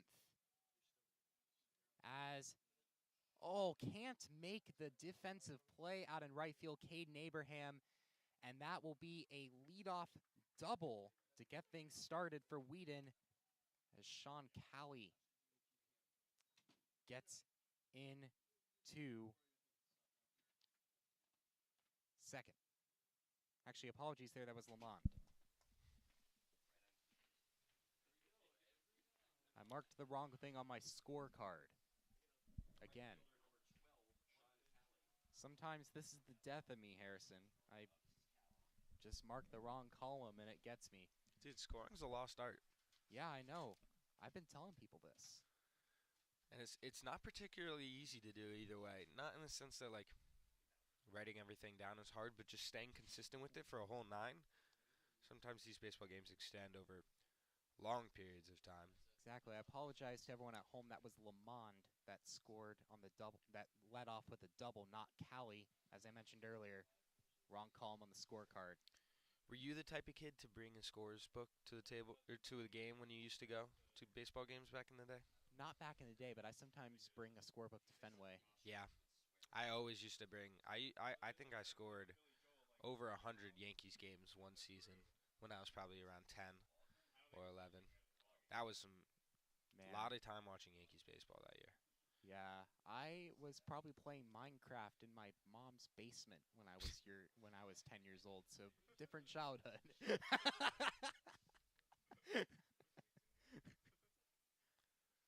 Reindorf coming through. Sean Cowley will tip that one. Count will stay 1-2.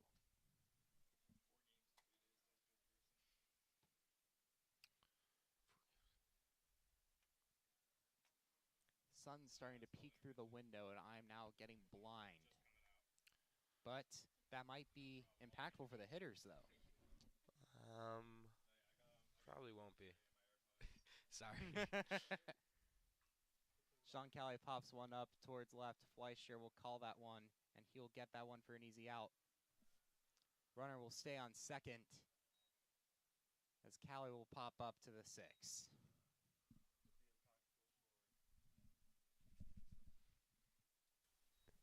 Could be impactful for outfielders looking up into the sun, though, as well, trying to track down fly balls. We're going to have a mound visit here as there's some arms going in the pen. And the binoculars are out here for Zachary Miller. He's taking a look. We'll have some valuable intel soon on that Jumbo's bullpen. I can see ahead, no number. I think they're going to keep him out there right now. I do see a lefty in the pen. So that could be interesting. Going back to yesterday, not to relive some recent trauma, but man, what a game yesterday. And an incredible season for Tufts men's basketball as well, nonetheless. Unfortunate way to end it for sure, Harrison, but Redlands they still had an incredible season, a great run. Yeah. But by no means is Redlands an opponent to be trifled with in the future. They hung in the whole game. That was one of the more exciting calls I've ever done in my life, and super fun game. Thanks for everyone tuning in. But now it's spring season.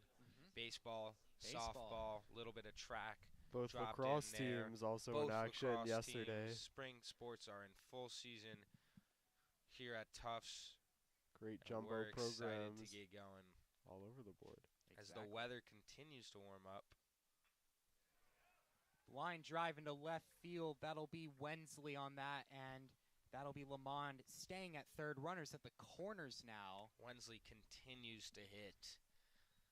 I highlighted it in the pregame, but he's a true hitter. He was coming into the game hitting 450. He was due for a hit. Slaps that one. Does a really nice job taking the outside pitch, going the other way, advancing the runners, and I think that's going to be Stark coming with the hook. And it does look like, and he will take the ball from Beindorf. Pat on the shoulder as he'll finish his day after about an inning and a half of work. Shrugs coming off the mound, but it'll now be the lefty in, can't see the number exactly from here, but in due time, in due time. The suspense building here. it'll be number 15 For the Jumbos, Jack McLaughlin. it'll be Jack McLaughlin, the junior from Peterborough, New Hampshire. So now he's coming out he's the used to mound. playing in the cold, man. Yes. Ooh, that fastball's buzzing in there. Yeah, so in 2024, I did a little research on him. He appeared in 2 games last year and had 3 innings of work. In freshman year, he had 9 innings of work. But he was a multi-sport athlete in high school. He played hockey. Yeah, that's what they do up there. Not Yep. much else to do. Yeah, a little bit of ice skating on the lake. So far this season, already was used once in the opener versus Brandeis through 2 scoreless innings, striking out 1, walking 2. Definitely getting more work than previously, as you mentioned, Zachary, with the second outing of the season already. He'll be used as a bullpen arm throughout this one, probably. The junior, Jack McLaughlin. Yeah, that fastball's buzzing in there. Looks like he's got the fastball curve, maybe a bit of a slurve, and the changeup. You can see early when pitchers are warming up, they indicate to the catcher what type of pitch they want to throw with glove movements. If you see on your screen right now, watch the movement he's about to make. So he's dipping his glove from top to bottom. That's indicating a curveball, a little slurve of some sort. The catcher knows this pitcher. He knows the relative movement of it. But once you get to such a high level, these pitchers are throwing so hard, it's almost impossible if the catchers don't know what pitch is coming. Yeah, So he really just moved important. his glove forward and threw a 4-seamer. So Yep, four-seamer. Always end. They always last warm-up pitch end on a fastball. Harrison, as a catcher, how did you develop a relationship with a pitcher? Well, yeah, it's just all about time. I mean, these guys are classmates as well, which I think, obviously in high school it's lower stakes, but it makes it easier, I would say, to build a relationship than it does at a professional level because I see these guys every day in my classes, and some of them have been my friends for years. So, building a relationship between your catcher and your pitcher is some of the most important things that you can do. One thing that I struggled with was building trust with my pitchers because you want your pitcher to have the trust in you to be able to throw the ball in the dirt so that you know that they're going to block up, keep the ball in front of them. That was something that took me a while to develop because I only picked up catching my junior year of high school, but blocking is one of the harder things to do. I would argue it's one of the harder things to do in all of sports, putting your body on the line. You know you're going to get hit. You know it's not going to feel good, but you still got to do it for the better of the team. But it's all about trust. Being on the same page. In a perfect world, the pitcher knows what pitch he wants to throw in his mind. The catcher does too, and they're on the same page about that. There should, if a pitcher and catcher are on the same page, you're never seeing a shake-off ever. yeah, and you also got the factor too that you're in college with most of these pitchers and catchers too. Some of them might even be sharing. I'm Some of them might be sure some of roommates, these guys are housemates. roommates together, yeah. Yeah. 100%. Definitely friendly. I see them hanging out a lot, particularly in the sauna across the street. So, a lot of team building camaraderie around here. It'll now be Wagner at the plate. He's 2 for 3 today, 3 RBIs from that homer that he hit earlier in the 5th.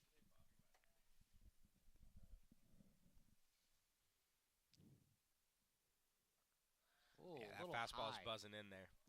And he got a little startled from that, but The thing with a lot of these lefties, most lefties have natural two-seam tail, and for a righty, that means if they have really effective two-seam spin, it's going to look like it's going to hit them, and then it's going to break back or spin back onto the inside corner. And you best believe that none of these guys want to get hit. I would say that this is probably a high 80s fastball, maybe even touching 90. None of these guys want to get hit by that on a cold afternoon like today. Another miss inside. Oh, wow. wow, I thought he was going to walk, and I think he did there too, but it's okay. And that's all about that two-seam tail. Looks like it's going to be inside at the last second. Tails right back onto the inner third. Batter may have disagreed, but that doesn't matter. The ump sent him packing. It's a crucial spot, and I think it's a smart move by Brian Stark to go to his lefty here. Just something that these batters, now their 3rd time through the lineup, haven't seen so much so far in this one. They've been used to that righties. They've been used to the righty arm slot as well, so seeing it come from the left side is certainly something else to deal with for these Wheaton hitters, something to adjust to, maybe put them a step back as it's a crucial spot here. Exactly, and you also, And then he just drops in 2 wicked breakers to start the at-bat. I mean, you come into an at-bat thinking fastball. You got to think fastball with the guy throwing this hard.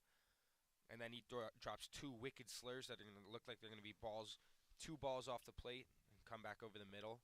I bet he'll gas him up here. Went back to the off-speed, just missed, really wanted it as well. Yeah, I was going to say, like, this guy has a huge repertoire. Like, Yeah. you aren't going to be able to see what's coming. Unfair. I mean, he has me guessing as to what pitch he's going to throw here, which means that the batter's definitely guessing. Went to the slurve, down and in. Dropped strike 3, but will be out at first. Very, very, very close there. But really great job. Connor Brayla saving the day there after dropping strike 3. Still got it over to Cooper Smith for the out. An excellent job. Good call by Stark. Going to the bullpen there, going to a strikeout guy. I mean, let's break down that at-bat. So you come in, 2 outs. This guy just threw a lot of fastballs. He K'd him on a fastball in the inside corner, right? And he hasn't shown the slurve yet, okay? He's going to drop in a first pitch slurve. You didn't know that was coming. You're all right. Okay, 0-1. I can still live with that. Fastball surely coming now, right? It's 0-1. This guy's a fastball guy. Nope. Goes back to the off-speed. Starts it off the plate. Bites back to the outer corner. Okay, 0-2. He set me up with the slow stuff. Has to be a fastball, right? Yeah. No. And that's what's so great about sequencing. You can keep batters off guard. Misses, just misses, and he really wanted it. 1 and 2, okay? Has to be a fastball. No one throws 4 off-speeds in a row. No one throws 4 off-speeds in a row for strikes either. That's a really difficult thing to do, especially at a high level. Well, he didn't throw it for a strike, but he threw it again. He started it middle, buried it, back foot, impossible pitch to hit. Really great sequencing. Had the batter and me guessing the entire at-bat. Yeah, that was just some incredible pitching there. He was putting on a clinic for those last 2 at-bats there. Ended off with 2 strikeouts. First pitcher today, well, Beindorf didn't get any, but he adds on 2 to the total. I believe that's now the 6th strikeout total by the Bows today compared to Wheaton's 1. So, pretty good pitching here today. It'll still be Jackson Walsh out for Wheaton. Line drive up the center for Smith, and he'll take first easily on the first pitch. Saw the pitch that he wanted immediately, took a swing, put it right out into the gap. Yeah, no first pitch, red light for Smith there. He jumped on that one and just smoked it right back up the middle. A really nice piece of hitting there, squared up his hands, and made really good contact on that ball too. A line drive. And it's great to get on base here early for Cooper Smith. Henry Fleckner, a program legend already. Will he get a 3rd hit by pitch?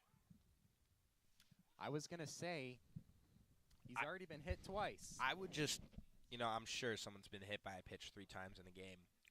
I would be interested into seeing the Tufts record for hit by pitches in a single game. If we can dig that up in the archives maybe. I'm not too sure if I'd be able to. Yeah, I'm sure. It must be deep somewhere. So one of our viewers in our chat, if you're bored, go take a look. Leave a comment. Well, we hope you're not bored. Yes, please don't be bored. But if you're so inclined, if you would like to help us out, tell us what the record for most hit by pitches in a game by a jumbo is. 2 pickoff attempts already on Cooper Smith. We've seen Tufts put on the hit and run multiple times here. We've also seen them send runners for stealing. And I think a runner like Smith as well. He's stolen a bag already on the season. That's definitely somebody to be worried about. Fleckner will look for strike 2. I'm deep in the Tufts website right now. Harrison wants to know. He wants to know. I think I have bad news, guys. I don't think they don't track it. No, they don't. I know. They have opportunity. Well, for hitting they have hits, runs scored, batting average, runs batted in, home runs, doubles, and stolen bases and at bats, and triples in a single season. But that's it. Man, I was really hoping we'd have something funny to share. But Well, he would have to be hit by the pitch to start, and then maybe I'll dive back in if he gets hit by this pitch. Yeah. For Henry Fleckner's sake on this cold day, you've got to hope that he doesn't have to take another baseball. And we're joking about it, but it's really tough mentally to get back into the box after getting hit twice. I mean, getting hit by a baseball, I've had it happen to me many times. It's really not enjoyable at all, especially at this high level where pitchers are throwing so hard, and you're adding in the cold day. I mean, he's feeling those bruises right now as he's hitting, and no matter how strong mentally you are, they're in the back of your mind. And if you can't it may cause him to bail out on an inside pitch, which is harder. That's like the 5th pickoff now on Cooper Smith. Yeah, they know what he wants to do. They're trying to keep him. Yeah. He already tried blasting his way forward on that foul ball that Fleckner hit about 2 pitches ago. But still working an 0-2 count. Fleckner wants to swing here. Oh, good pitch. Good just missed. look there. Nice take there by Henry Fleckner. That was, like you said, that was a great pitch. Just barely missed that corner. Fleckner's a pro. He stands in there. Great eye. Just a lot of discipline. He knows how big of a spot this is, trying to extend the lead here for the Jumbos in a game that's been back and forth the entire way. Fleckner will go down swinging. That's the 2nd strikeout of the day for Wheaton. Went to the fastball there. If you couldn't see on the screen, catcher, we can actually pick up on the catcher's signs from up here through the center field camera, which gives you super interesting insight into the sequencing, although we have had some troubles with that camera just because of wind. Got a pinch hitter here for Connor Brayla. It's going to be A.J. Lysko, the sophomore from Canton, Mass., coming in now to pinch hit. Is he a catcher? I think so.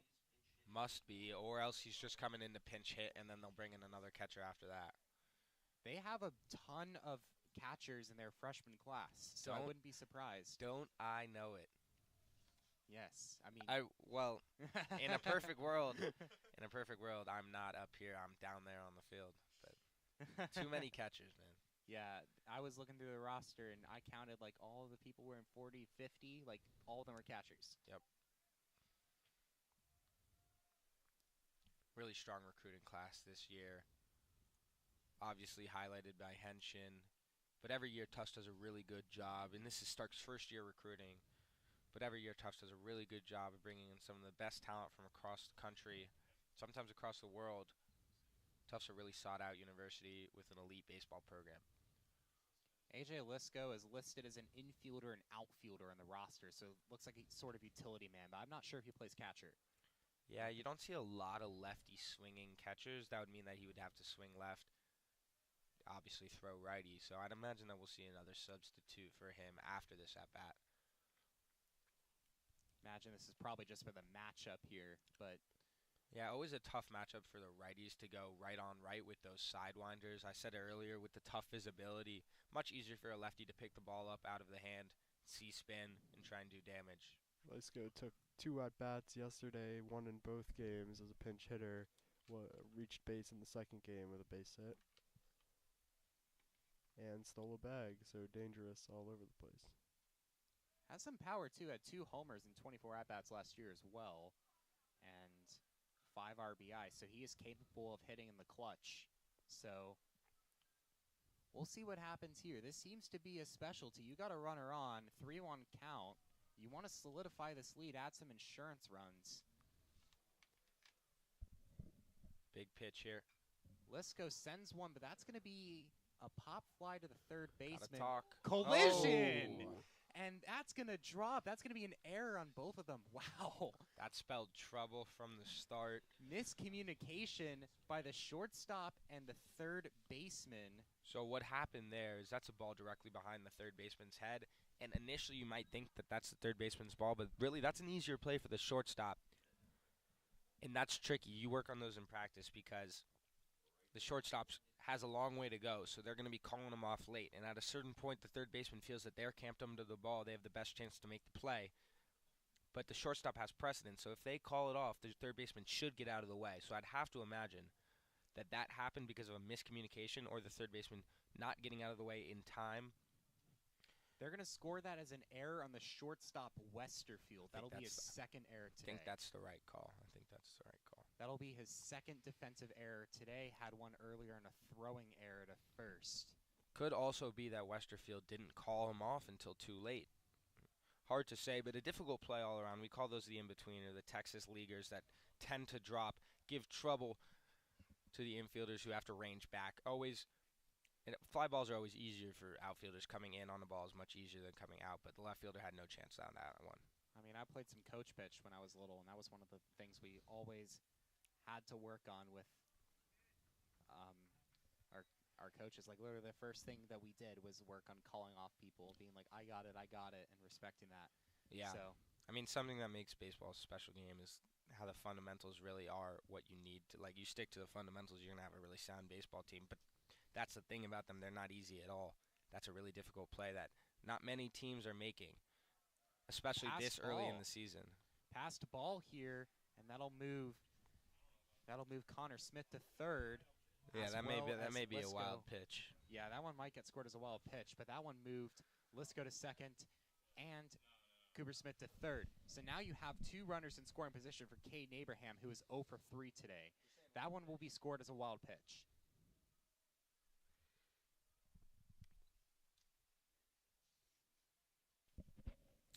Another favorable matchup here for Abraham, lefty on righty.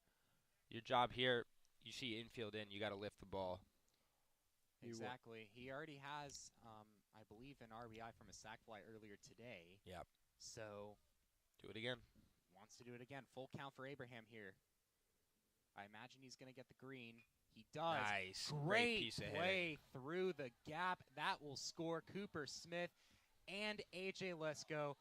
2 runs in on an RBI single by Caden Abraham for his first knock of the day. For a sophomore who only played 1 game last season, how impressive is that?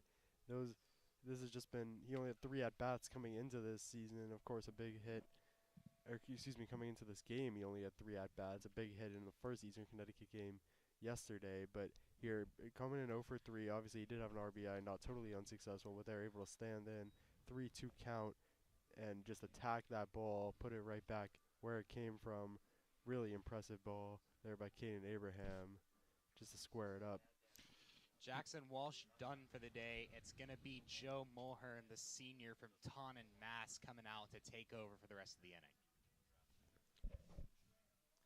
So got 2024 made 19 appearances in relief with a 4.05 ERA. Had over 20 innings of work, 11 strikeouts over those, and gave up only 4 walks. Yeah, I mean, that's what you want from a senior leader. You want someone who lives in the zone. A lot of the times what happens with college pitchers is they lose the zone, and then they have to groove a fastball, and that's when hitters can really do damage. But one of the biggest parts of college pitching is just being in the zone consistently. Exactly. Noah, he played once in North Carolina. Tell me a little bit about it. Yeah, in that Methodist game, that was a game that was 9-10, but this pitcher, Joe Mulhern, able to shut things down. 1 strikeout, did give up a walk and a hit, but worked well in relief there in his 1 inning so far on the season. So for Wheaton, that's exactly what you're looking for here. You know, you already gave up basically the most damaging hit you can, a single that scored 2, but now Mulhern looking to clean things up, at least get them out of this inning. You know, this game not far gone yet. They already came down from a deficit once with 1 swing of the bat, and they know that they can do it again. But it's going to take Mulhern and this defensive crew cleaning things up, getting out of this inning safely, and living to fight another day here for Wheaton as they look to claw their way back in this one, now down 4. Exactly. Caden Abraham adding on more insurance here. Still on first. It'll now be the Wizard Ozzie Fleischer now up.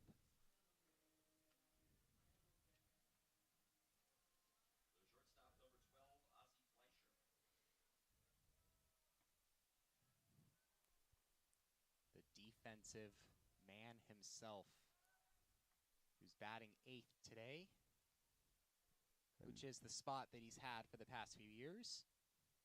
But it's a much-deserved spot because of how much he means to this infield defense and how much he also means to that clubhouse as well. Runner goes, Abraham to second, and got him! Another caught stealing by the catcher, Bellin. He's so good behind the plate. Bellin's got a great arm there. Able to just nab him. Didn't get a great jump on it there. Bellin, it wasn't as good of a throw, I think, as the first time he was able to catch him stealing, but there, put it right on the money. The shortstop barely had to move to tag him out there. And Bellin, it's so much about the placement there, and to do it with such a quick reaction time, so impressive. A really big moment there, too, for Wheaton, as now 2 outs. Fleischer now has empty bases here as he looks to keep things going for the blue and brown. That one low, so 1-2 count now. And we talk so much about Fleischer being a defensive presence, and he only came into this game with 1 hit, but 2 already today on the day. He's been able to vitalize the bottom of this lineup from the 8-hole. Now, the bottom of the lineup has been doing pretty good today. You got Caden Abraham with that great hit earlier. You got McCulloch reaching base 3 times already today, and you got Fleischer with the 2 hits. They've been doing their end of the work. So they're showing that, hey, even the spot in the lineup doesn't matter. As Ozzie Fleischer, hey, there you go, another hit. He's now reaching safely again for the 3rd time today with another single. And all of them just been able to work it past the infield as well. Not anything too fancy. Just safe hitting, putting it where he can, and hoping that, you know, the ball comes off the bat right. For that time, where Ozzie Fleischer, it did. Jesse McCulloch as well. Another person who's been reaching base a lot today. Walk, hit by pitch, single. Jumbos would love to keep this inning going. They found a lot of success here. Scoring coming in bunches for the Jumbos. 4 innings with a run on the board, and 3 of those have had at least 2. McCulloch, 0-1 count. Looking to make another passed ball. Fleischer doesn't see it, so he'll go back. Really nice block there from the catcher. Unable to find it immediately. So there's a bit of a window for Fleischer to get a dirt ball read and try and nab a bag there, but was unable to pick up on that. He's had a good performance behind the plate. Pick off to first, not in time, but Tyler Bellin's been pretty good behind this plate today. I've been impressed. And part of what makes the catcher position so challenging is blocking, obviously, but when you block, I mean, you're instinctually closing your eyes, so you have to, finding the ball after you block is one of the more challenging parts of blocking. Fleischer drives that one to right field. That one will go foul. Callie was tracking that one down, but that one was curving a little bit. Died out a little bit in the wind, too.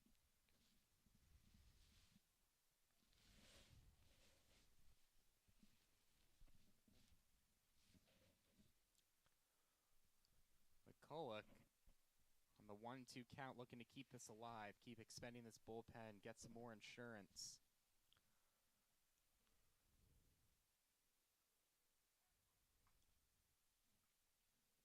Not in time on the pickoff again. They want Fleischer to stay there. They know he's going to bolt as soon as there's contact. He is a very, very speedy infielder.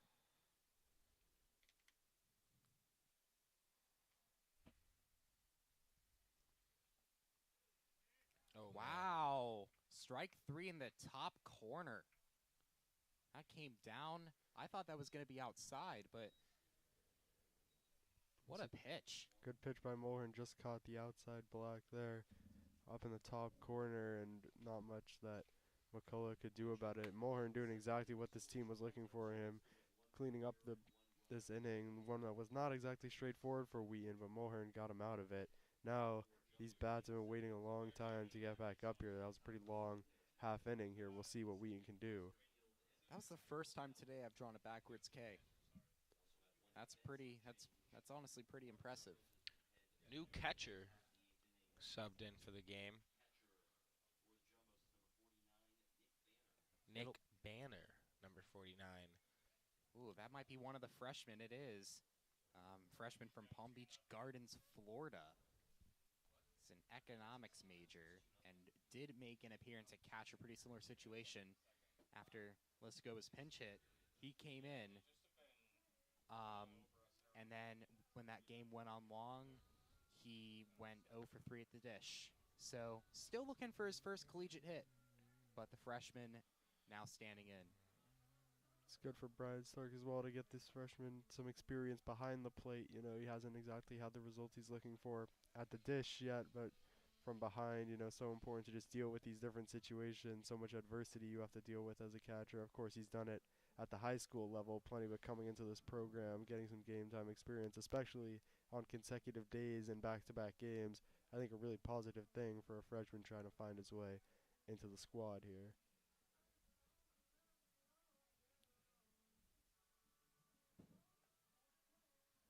He's got some pop off the plate, too.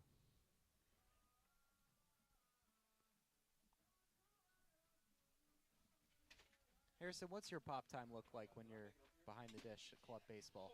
Not good enough to be a Tufts catcher. Is all that. Oh, don't. I have it somewhere. It was probably 2.3, 2.2. It's better than I could do. I thought it was pretty good. Yeah, but I mean, these guys are elite. These guys are some of the best players from all their high schools. Probably some best players from their regions.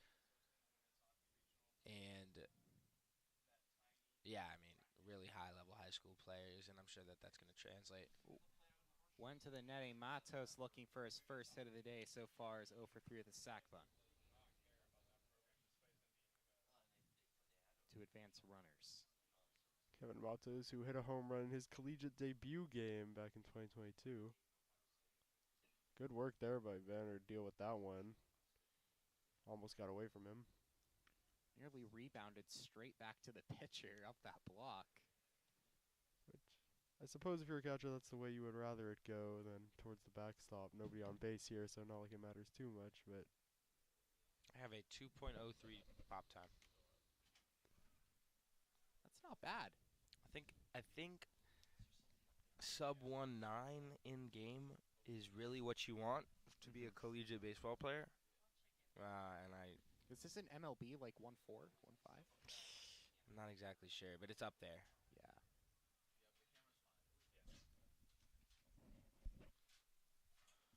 Because I've seen pop time in person. They're rockets behind the mound. Missed down there. That'll be a walk on the full count. Great discipline by Matos. He'll reach base for the first time today. here, just as we saw for the Jumbos last inning, you want to see Wheaton here try to get some runners on base with the bottom of the lineup, and then hopefully you can get your power hitters back at the top, back up. That's what it's going to take to have a big inning here and try to get back into this one. But they need sustained pressure. Shortstop Westerfield has struggled a little bit behind the plate, has grounded out, struck out, flew out, and also had the errors earlier that caused some scores and some runs earlier today. Both errors have been attributed to the sixth. So looking to make an impact here as he takes a strike low for strike one. Jack McLaughlin continuing to deal off this mound. We were just talking earlier, Harrison, about how good his repertoire is off this mound. Yeah, he kind of lost control of that first batter, but as long as he lives in the zone, I'm sure he'll have serious success. Went to the changeup there. Caught him out in front leaning. See how windy it is on the cameras. You can see the umpire's pants moving with this wind. You can also see Jack McLaughlin's pants moving with this wind, too. That's also another factor you got to deal with and consider today. It's so cold today with this wind. With the wind chill, probably drops 10 degrees. I bet it's around 30 degrees, feels like right now. Feels like 28 degrees. It's quite cold. Yeah, look at the nets just coming in, too. Great pitch. That dropped down and looked like he tried timing a fastball, and it just was a little too late. Came off as a foul. So 1-2 count now for Westerfield, looking to contribute. If you're Wheaton, you want to get anything right now. You want to get this run scored. So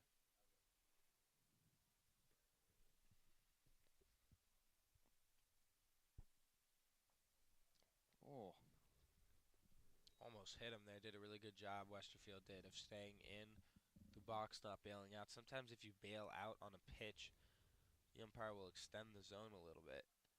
It's a good job of holding his ground. Westerfield on the 2-2 payoff pitch coming. Great pitch. Got him looking. Great pitch again from Jack McLaughlin. 3rd K of the day. Went back to that two-seam fastball that starts inside and runs back onto the corner. Really good pitch. For Westerfield, it's so hard to get your hands down there on the inside too, and you really have to commit to that early. So again, once you see that coming in on the inside, you think it's not going to be on the plate. You basically have already committed to not swinging, and then it gets you. Beautiful pitch there by McLaughlin. Great power drive there by Ballin. He'll send Matos to 3rd. They're going to send Matos home.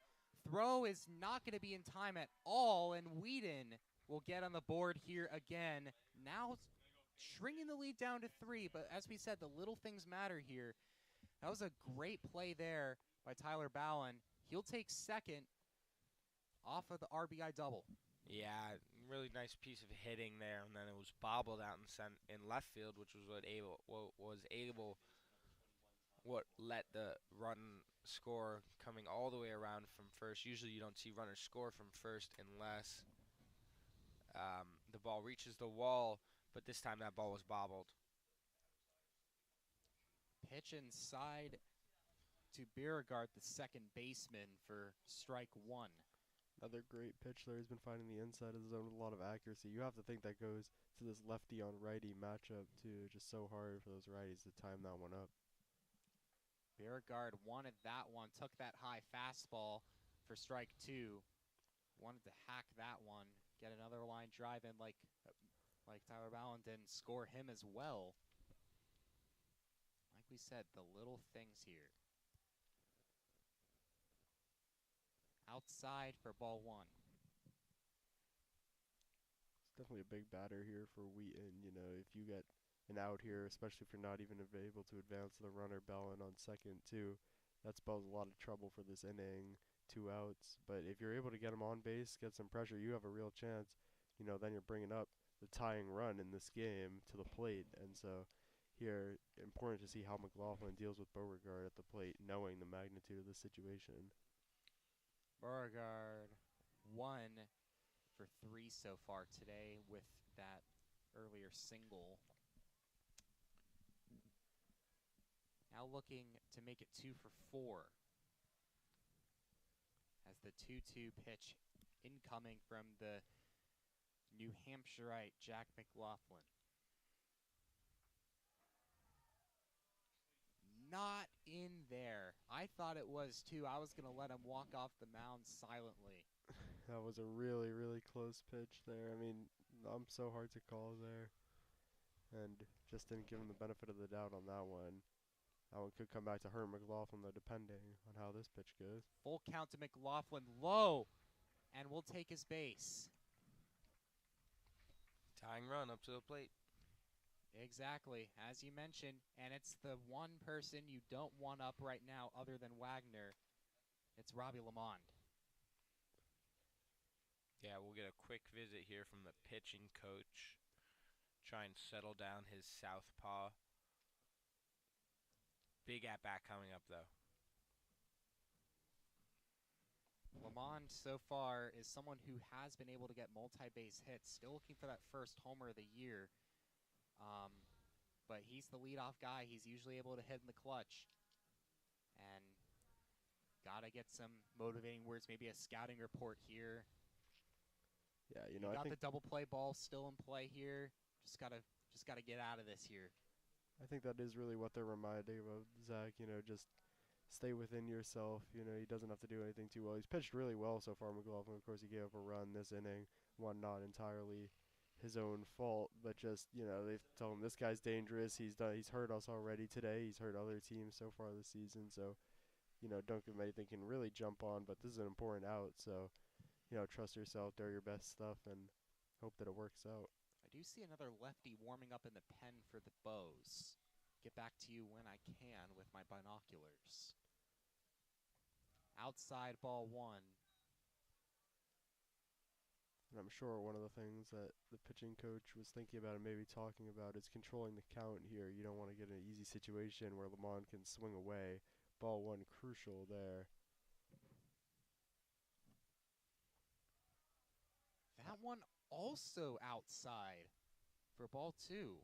Just a little bit outside of the plate. Came a little too inside to Lamond.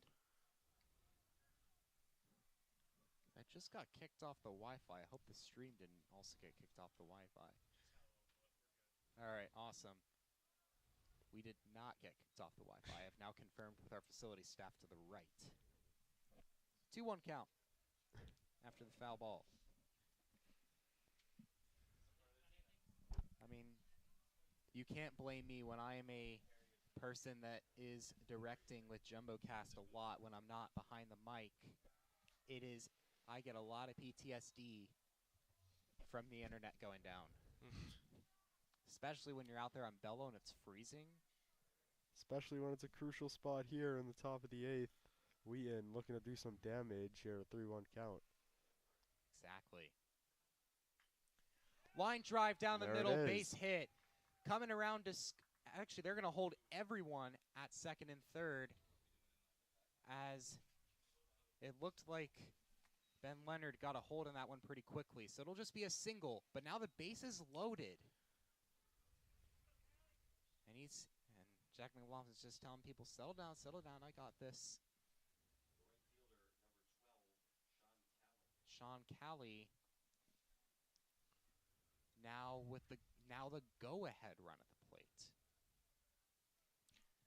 Looks like Coach Stark is coming out. Yep, and they're now going to most likely make a change here as the gate to the left looks to open.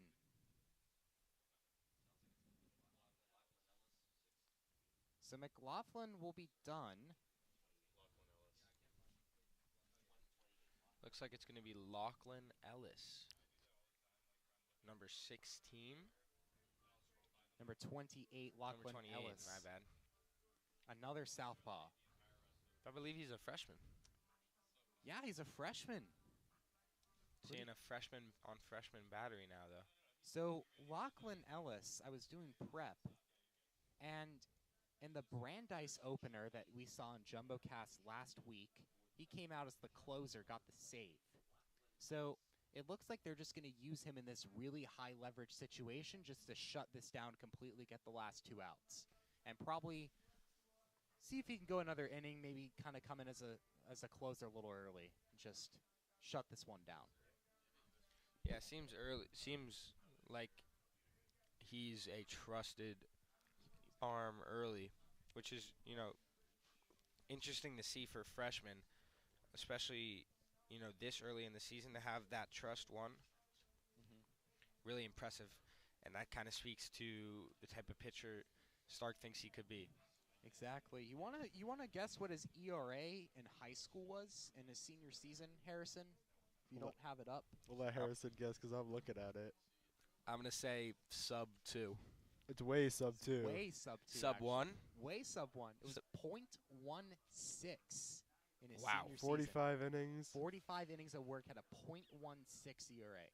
So Jeez. if there's some freshman you can trust, it's probably that guy. Mm-hmm. That was, as well, our starter for today's game, Jacob Lapp, had an ERA of 0 in his senior year of high school. So, yeah, as Harrison mentioned earlier in this broadcast, these Jumbos know how to recruit. They know how to get the top-level prospects, the players that are best on their high school teams, and that's what's made this a team that's had sustained success. Exactly. I mean, this was the school that discovered Malachi Pena, who's now raking at D2 at Embry-Riddle after he transferred. Another one of those players that's been a big loss for this team, but they've been filling the void pretty quickly. I mean, you got freshmen stepping up like Henshin and all those other people, so should be interesting to see how Lachlan Ellis steps up here with this extremely high leverage situation. Sean Callie, who's gotten game-winning RBIs before, looks to add another one to his portfolio.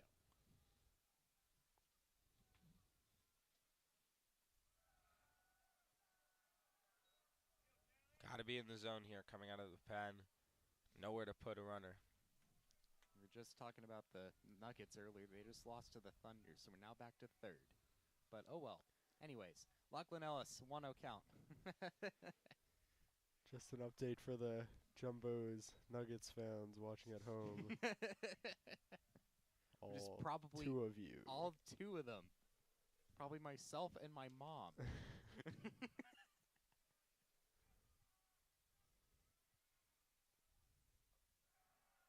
Another high pitch, 2-1. The Wheaton dugout's getting pretty loud. They want this one. They want this one so bad. They want him to walk a run in. Like we said, Harrison, the little things. They've done the little things. They now have the bases loaded. Down the line foul that came off the bat well, but it will now be 2-2. Lachlan Ellis just needs the punch out here. Harrison, you're 2-2. You're catching behind the plate. What's the sign you're giving your pitcher here for the punch out? See if you can bury an off speed, probably a curveball down and in. Try and back foot it. Start it middle in. Well, he went for the off speed. Missed pretty badly though. All right, now bases loaded. He's worked up a full count in one of the highest leverage situations you can be in. This got to be so nerve-wracking if you're the batter. You just got to take a deep breath and wait for the payoff pitch. Swing at your pitch. He does. Foul. That's going to go behind the press box. And if you're the pitcher, Oh, that actually hit upstairs. I hope Jake's okay. if you're the pitcher here, you really don't want to walk in a run. Callie, as bad as he is. Next up, Casey Wensley, who's been red hot. Bring him in with only 1 out. That's a dangerous lefty-lefty proposition. matchup, My dad just said, I'm listening too, so there's 3, not 2. Correction to earlier. That's going to be a walk, though. So 1 run scores. It'll now be 8-6 with the game, with the winning run, not the winning run, but the leading run on first, game-tying run on second. So now, Red hot Casey Wensley.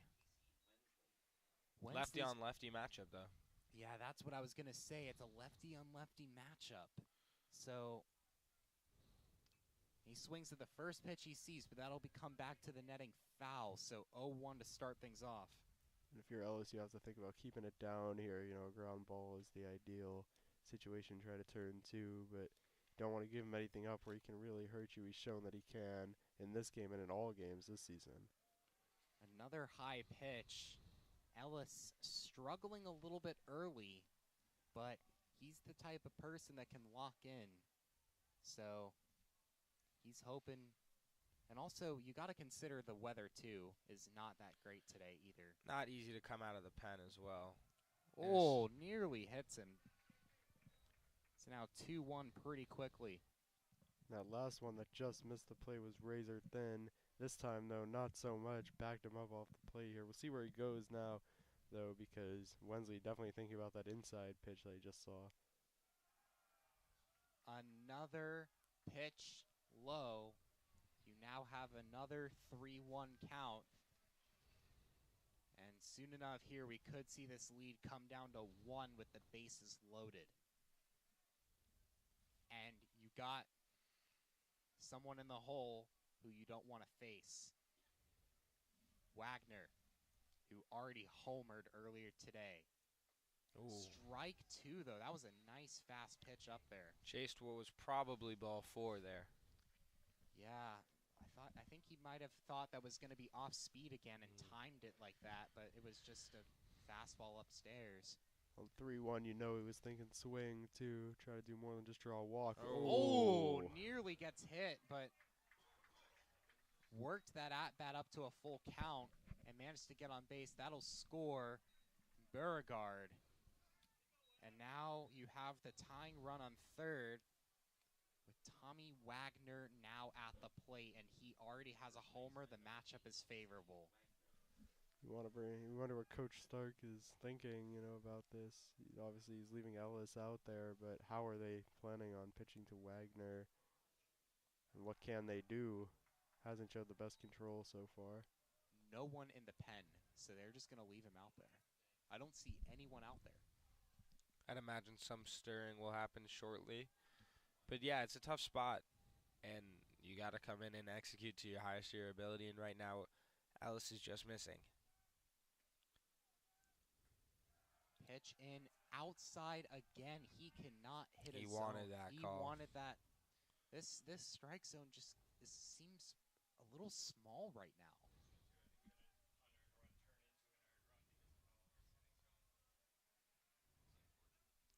Wheaton dugout making a lot of noise. They know this is their opportunity to capitalize. They're banging on the walls right now. Whoa. 3-0 count. And for Ellis, you can't buy a strike, but you have to keep trying to challenge. You can't just keep walking these batters in. So this is a really favorable spot for Wagner, and we know he can. Pavlovsky from the dugout is probably giving the biggest red light ever. Would be very surprised if he's swaying here. Got the strike finally. You just got to see one go in sometimes. Yep. See one through. See if you can work it back here. Probably another fastball coming. Exactly.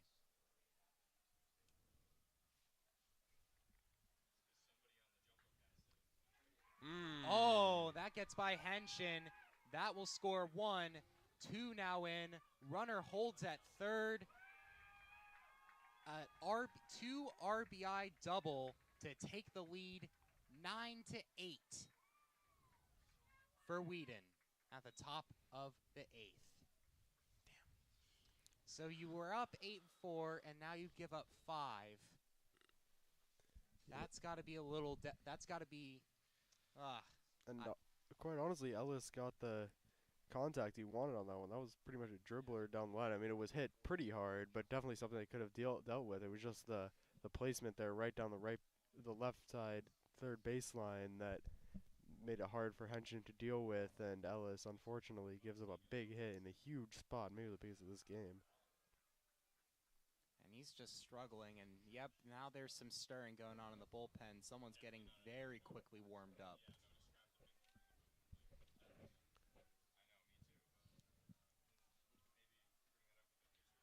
Wensley at third, Wagner at second. 2 runners in scoring position for Kolpak.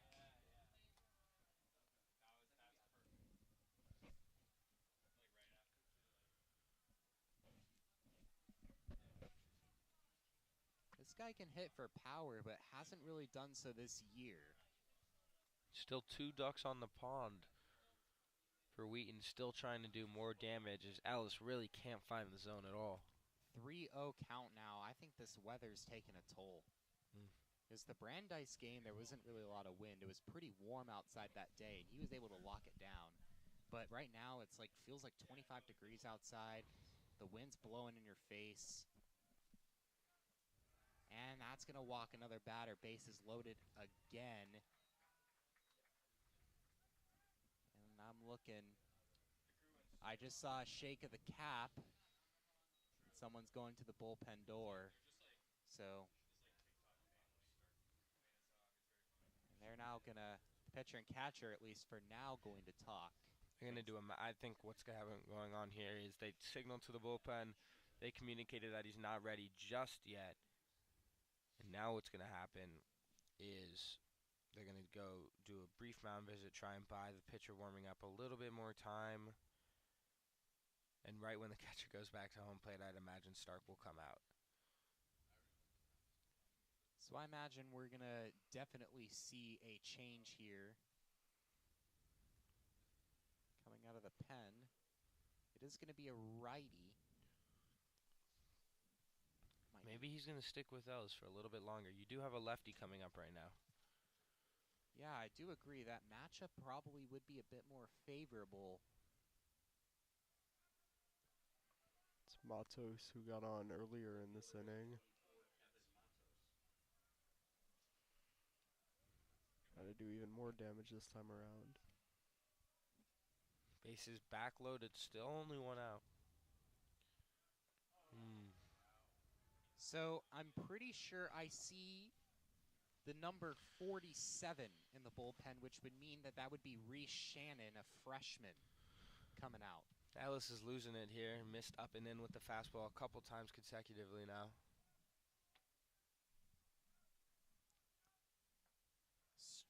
Scott Matos to swing and miss. It's 1-1 count now. If you're basically everyone in the Jumbo dugout, you hope that's the energy and confidence that Ellis has been so dearly missing in this outing so far, just to see a hitter like Matos swing right through one. Into the netting for strike 2. With the bases loaded, this is just something you gotta get. Either the induce the double play, or you just gotta get the swing and miss. Great take there. That was a really strong off speed from Ellis. Started kind of middle third or outer third. Ended up way off the plate. Hitter would have had no chance of doing anything with that pitch. Good take. Bases loaded, 2-2 count. Ellis. Wow! What a pitch there by Ellis. The 1-2 curve came straight down. Sends Matos down looking. And I think Matos just not giving Ellis enough credit for his stuff there. You know, he's seen the lack of control, the difficulty that he had. He just threw a off-speed pitch in the dirt that Matos didn't bite at. So I think he sees that off-speed and he's not going for it. He doesn't think it's going to be as challenging as it was. But that was a great ball there from Ellis, just tossing it right in. And Matos, perplexed, goes for it again there. Yeah, tried it again, but was a little off the plate. Ball 1 there. I think they're going to let him have another hitter. Well, I mean, the at-bat's already going, so that makes sense. But Ellis now. Well, last at-bat about as much as you could get for confidence if you're Lachlan Ellis. Appeal, and he did go, so 1-1. Westerfield still looking for his first hit of the day, which I imagine would be why they're keeping Ellis out here, as he's so far 0 for 4. Another strike, 1-2. It'll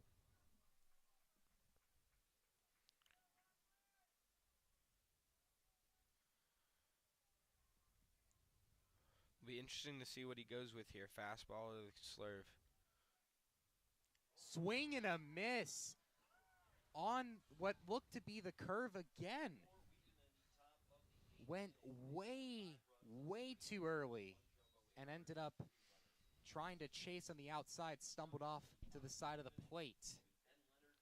As that ends that nightmarish of an inning for the Bows.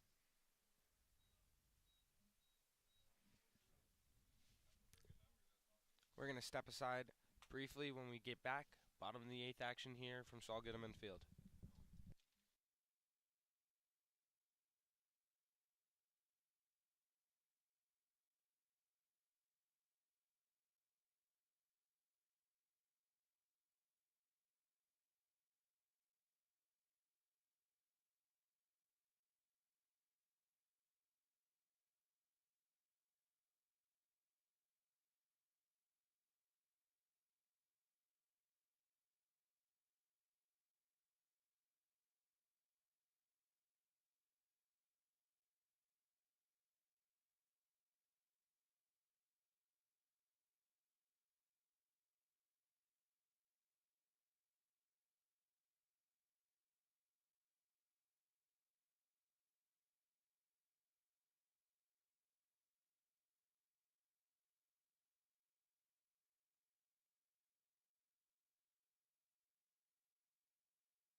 Welcome back, everyone, to Saul Gittleman. We have a new pitcher on the mound. It's a side armor from Wheaton. It's going to be number 34, Evan Mello, the junior from New Bedford, Mass.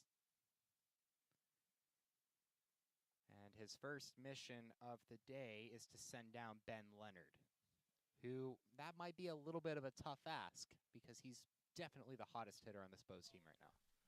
Yeah, you're right there, Zachary, but lefty side armor versus a lefty, always a difficult matchup for the lefty in the box. Really hard to pick up on. Really difficult matchup, all things considered. So we'll have to see what Lennon could do. Don't really see like a lefty side armor really that often anymore, especially in pro baseball with like the lefty versus lefty matchups, like the very specialist matchups out of the bullpen. So it's pretty cool to see this still here. As I do see another pitcher going in the pen for, or starting to some movement going in the Wheaton pen. So maybe this might be matchup, maybe this might not. Well, I'm sure that that's their closer they're getting going, and they're going to give, as he drops that one in there for strike 3, they're going to give number 34 not too much of a leash. I bet if more than one runner gets on base, they'll probably pull him, but he does his job getting the lefty there. So he'll go back to work and try to finish out this inning.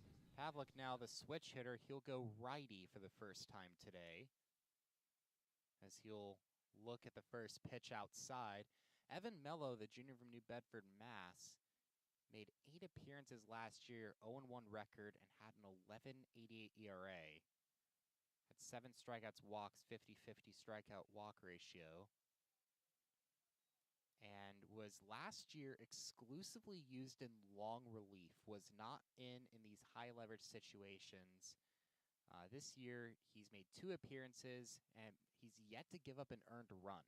So he's exponentially improved over the last year. Went from a long relief pitcher with an 11 ERA to not yet giving up a run.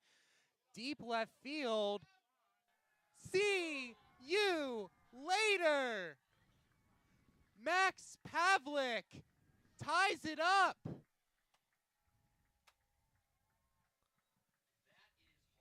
Whoa. Max Pavlik's first homer of the season to tie things up when they needed to tie it up. What a shot by Max Pavlik against the side-arming lefty Evan Mello. Caught a hanging off-speed middle cut, able to turn on it, throw it right down the left field line and over that fence. Really good piece of hitting there, and you kind of jinxed it. No earned runs given up until that swing.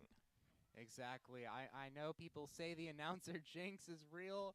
I might have just accidentally done it, and I'm so sorry for that. For anyone that believes in the announcer's jinx, I accidentally proved it to be a little real with that one. Evan Mello's first earned run of the season given up is a solo shot to left field by Max Pavlik. Yeah, what a fantastic shot by Max Pavlik. Makes sense that his dad played golf in college, because that was a drive. Just sent that one out to left field, no doubt about it, even up here in the commentary box. And he's been hot. 4 hits in the first Eastern Connecticut State game. And there, came up when the Jumbos needed him the most. That is, as you mentioned, Noah, that was something they needed. So now, the tie game, you got the freshman Henshin up at the plate. And you're now looking to do some damage. Get that last inning out of the way. Show that you're really boss. Just keep trucking through. You're really getting to the meat of this lineup here after this. You got Cooper Smith, Fleckner, you got Liska if you keep him in pinch hitting. It's probably going to be the new catcher now in after that. So it'll be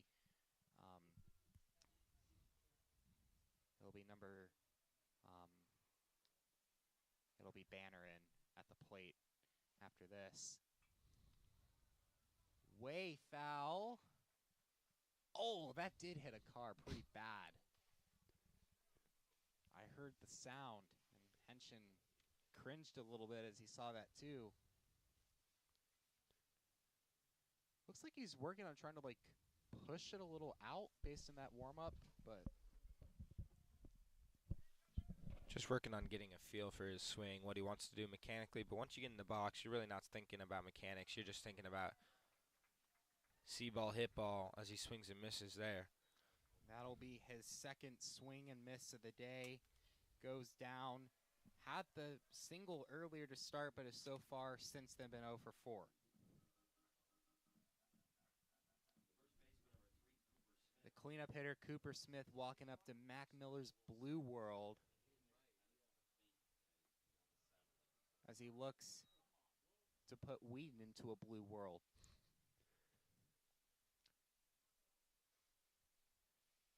Leading run at the plate belonging to Cooper Smith, bases empty. Wanted that one, but off the handle foul towards the Tufts dugout. Make it 0-2 early, 2 outs. See some action down the left field line in the Tufts bullpen. Getting ready to go. We'll get a name for you as soon as we can. Wow, he wanted that one. That just missed the outside corner. Tried to backdoor the curveball. Started running off the mound. So did the rest of his team. The ump said, "No, sir." That's outside. 1-2 count now.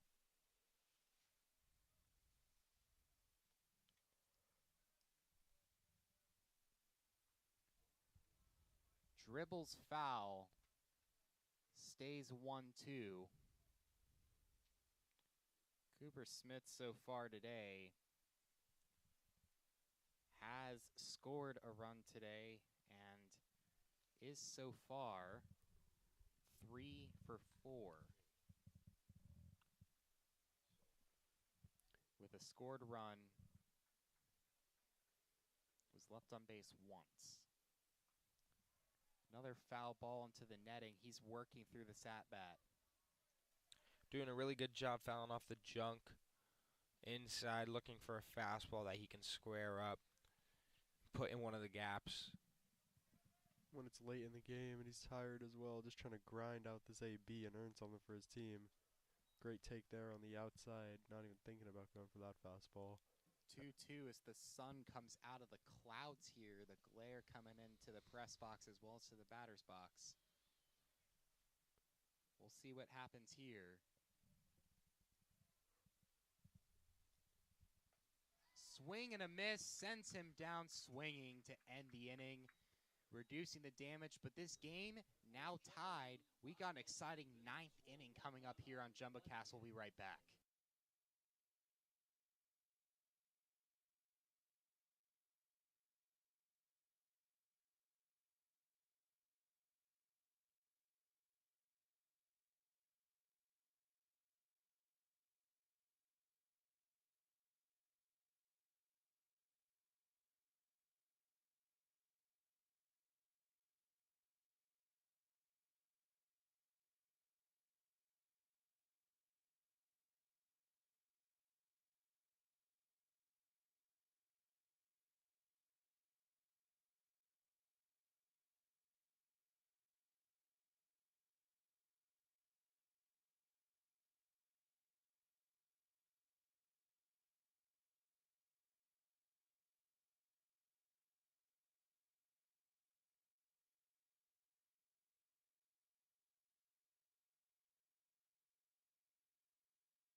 We're now back at Saul Gittleman Field. We have a jumbo debut to bring you guys. It's going to be the freshman Reese Shannon out of the bullpen, making his first ever collegiate pitching debut today.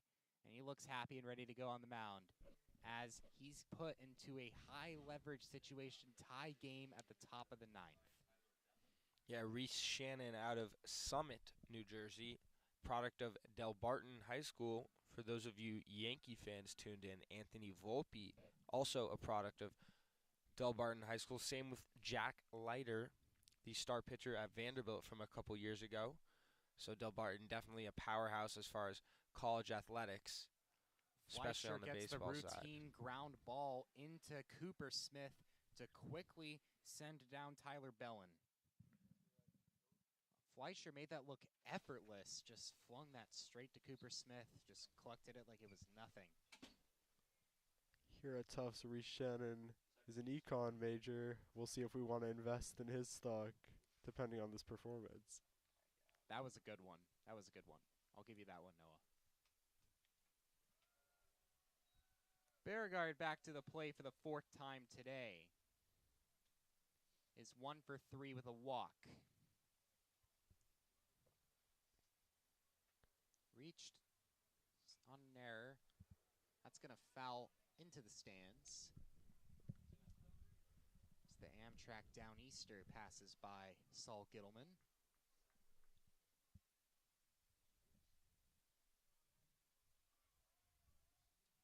From here on out, if Tufts wants to win the game, it's going to have to be in walk-off fashion for the second consecutive day. Did it yesterday in, I believe, 11 or 12 innings against Eastern Connecticut State. It's always fun to see a walk-off. I mean, they're pretty fun when you get to see them at a Major League ballpark. It's always nice to see them here, too. The environment's always great. It's tense, but it's always fun to see and watch the players celebrate after. You know, this season is such a grind, too. These teams play, more than 50 games per season. They've been out here multiple times this weekend. They'll be out here multiple times during the week. So any sort of shot in the arm of energy like that is huge, I think, for a team that's just trying to grind through a whole season. And to do something in walk-off fashion for the second time this weekend would be big for this Jumbos team. Beauregard has worked a full count off of Shannon, and he'll take one high and take his base. Shannon certainly challenged him there up top with the fastball. Just Beauregard, really good job. Thought about it, check swing, didn't go. That's a pro take there. Earns himself a walk, and now the winning run, or excuse me, the go-ahead run coming on base for Wheaton. Winning run at the plate right now is Lamond, who's already done a lot earlier, had that triple earlier that started that huge rally. And you really hoped, if you were Shannon, that you could deal with Beauregard. He's the bottom of the order, the 9-hitter. Now you got to come back up to the top and deal with the biggest guys. You got Lamond, Callie, Wensley, Wagner. That's a pretty scary top 4. Yeah, you really don't want to let them get to Wensley. He's been hot all year. Same today. Really don't want to let him get into a spot to do damage. Especially in the clutch. He's so good in the clutch. That's a guy you want out there. So you want to shut this down early. You got a runner on first. You got the double play ball open. Foul ball behind the netting. That'll make it 0-1. That was the first pitch of the at-bat. All the other throws were pick-off attempts to Cooper Smith to try to get Beauregard out. Because Beauregard's a speedy guy. He's got a lot of stolen bags last year and this year. He's someone that's probably gonna run. So they want to keep him in check. And you best believe that Wheaton knows that this is a freshman catcher who has recently subbed into the game, so maybe they want to try and take advantage of that. Exactly. On the base paths. Exactly. Like we said, it's the small things that matter in these types of situations. And they're just going to keep him in check. Still only one pitch thrown in this at-bat. All the other throws have been pickoff attempts to Beauregard at first. The 0-1 pitch from the stretch. Shannon, runner goes, and that's going to be in the dirt, but it will be online, but not in time. Beauregard will take second for another stolen bag. Still a 1-1 count, a lot of work to do for Shannon as well. You don't want to see that happen behind you, and just have the presence of the base runner behind you is huge. Coming in as a freshman in a big spot. Lamond 1-1. Gets one through Henshin. And they're going to hold Beauregard at third. Runners at the corners with one out. And Huge hit there. Not able to score the run, but able to put Wheaton in a really good spot here to take the lead going into the bottom of the ninth. Beauregard advances to third. One out. This is a prime opportunity for Sean Calley to get some runs on the board. Get the ball in play. That's all you need to do. Any way you can do it. And he squares bunt. Passed ball, but Beauregard doesn't go home. It's going to be Lamond advancing to second. I thought he had a chance to score there, personally. Good job. I thought he did too. Good job by Fulmer getting a hold of that one quickly before things got out of hand. I thought they were going to send Beauregard for sure, but they held him. So now it's two runners in scoring position. They will call that a pass ball. And now having the open base at first as well just changes the complexion of this at-bat in a major way. Wensley looms on deck. Bunt shown again, but it is outside 2-0.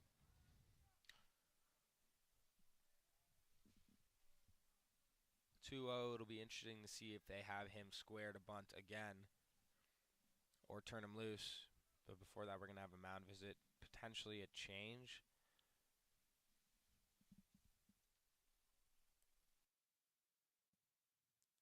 Not too sure exactly what's happening, but looks like they're having a conversation out there, and it looks like the ball has been passed. So Reese Shannon will end his Tufts debut, giving up a run, but still very solid, especially in the weather.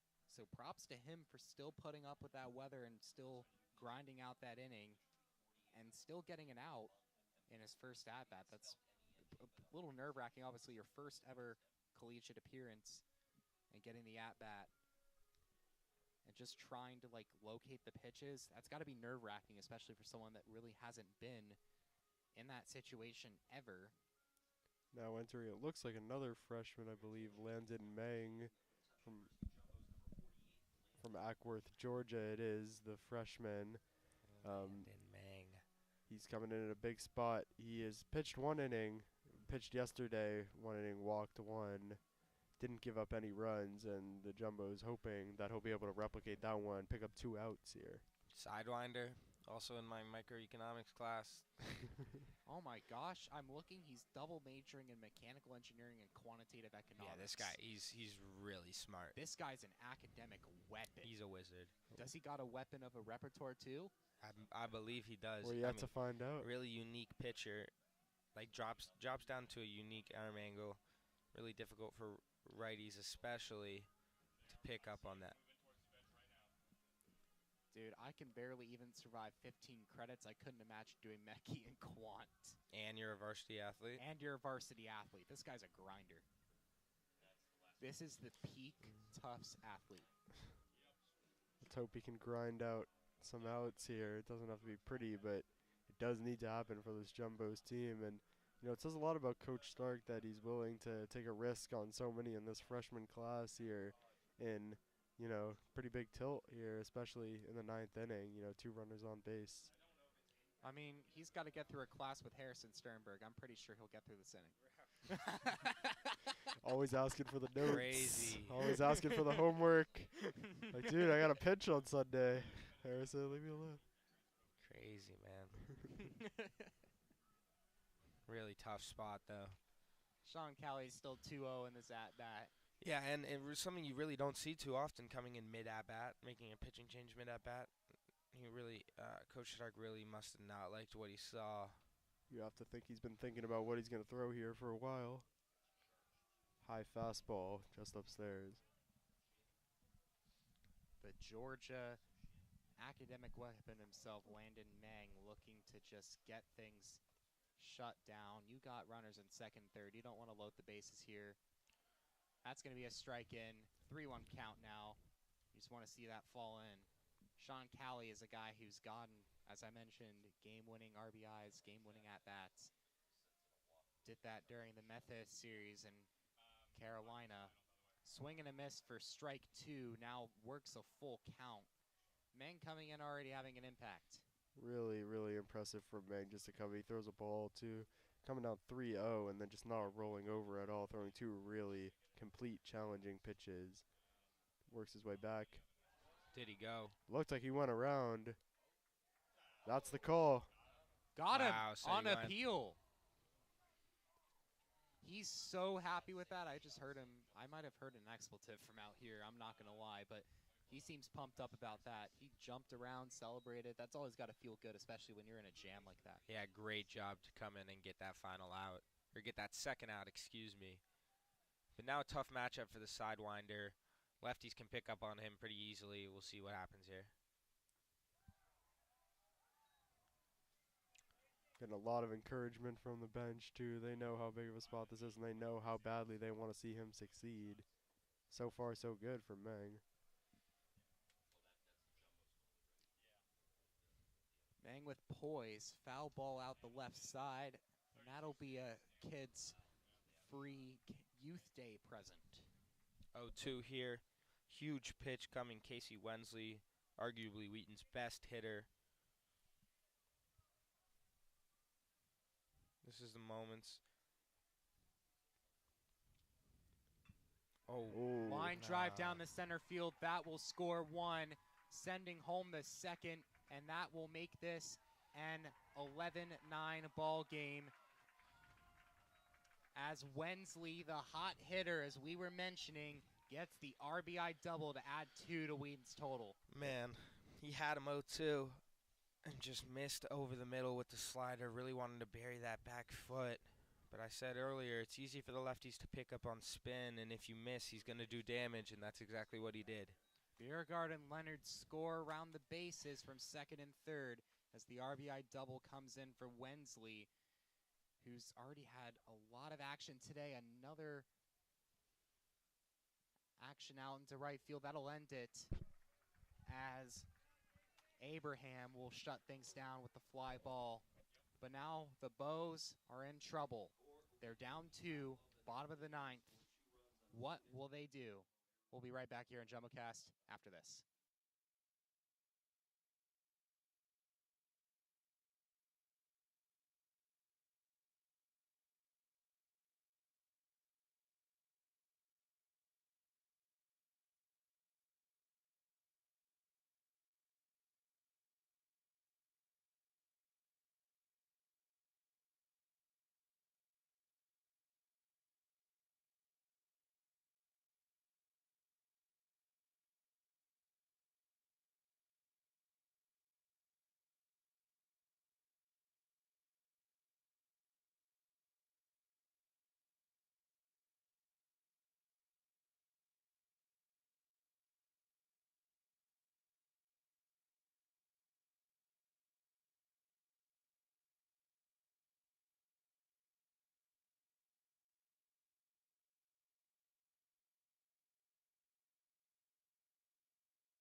We're back here at Saul Gittleman as the Bows are down 2 and looking to change that rapidly.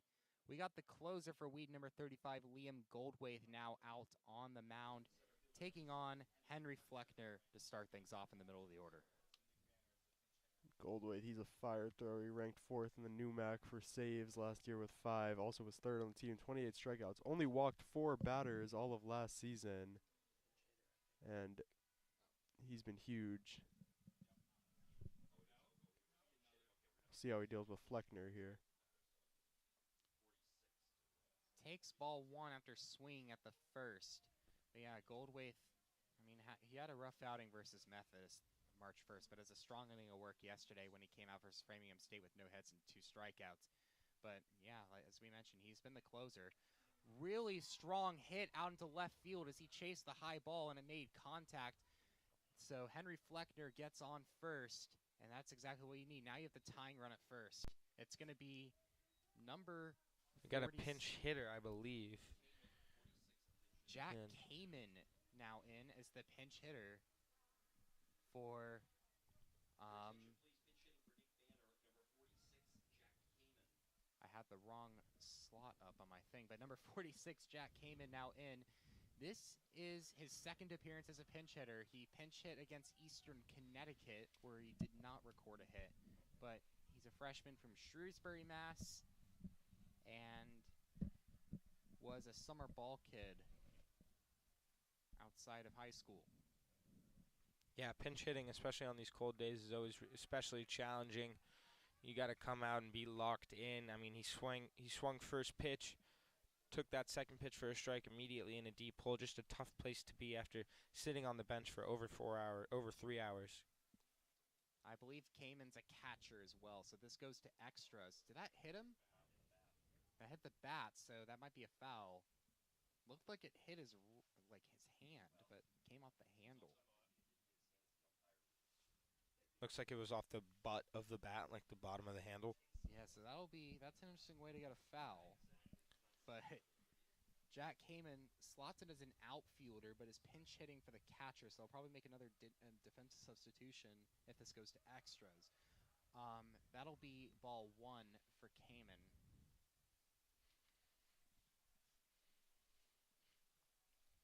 He is the winning run, tying run, sorry, apologies. He is the tying run. He has a chance to be the hero. 1-2 count. Takes it low again, 2-2. Just missed off the inside corner there. Wheaton really wanted that one. Kamen looking to work this at-bat. He's got to get on base.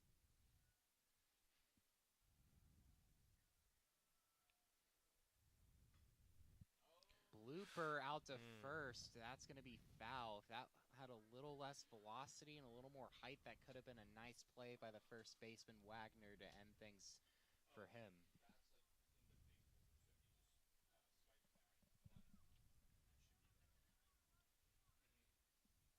Another arm warming in the Wheaton pen, just in case.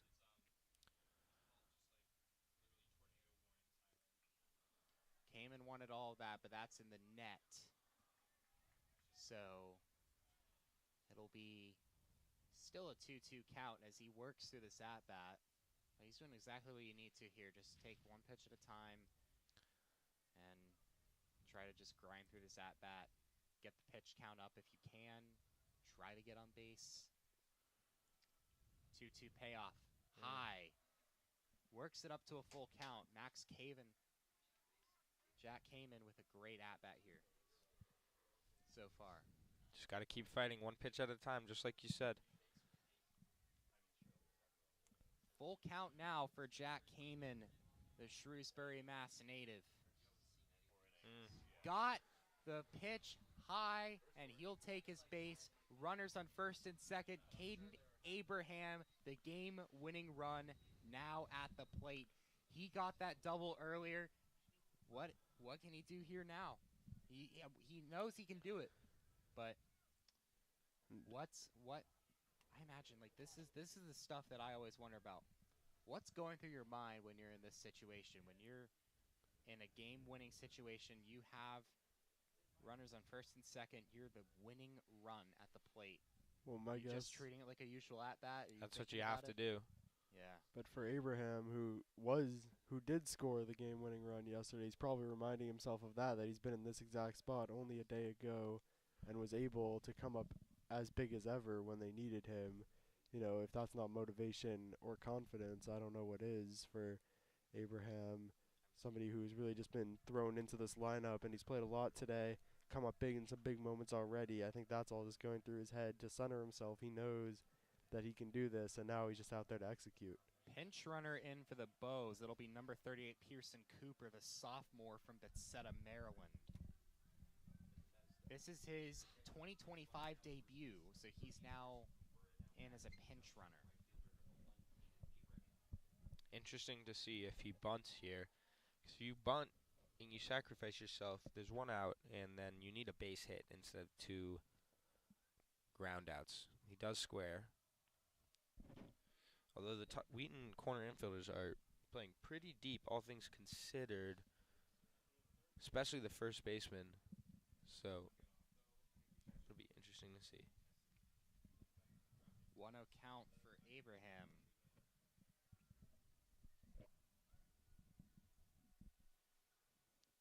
Keeps an eye on Fleckner, squares the bunt, and that's going to go foul. Nearly a good bunt there, but just dribbled out at the last second. Looks like a great bunt from Abraham, but just not quite. And a really good read by the pitcher to be able to determine that that ball was going foul. At that point, he wasn't going to be able to get him at first. So, just a good determination, all things considered.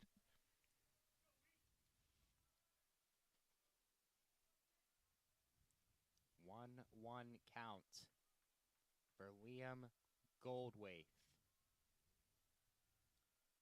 Abraham looking to be the hero. Squares bunt again high. 2-1 now.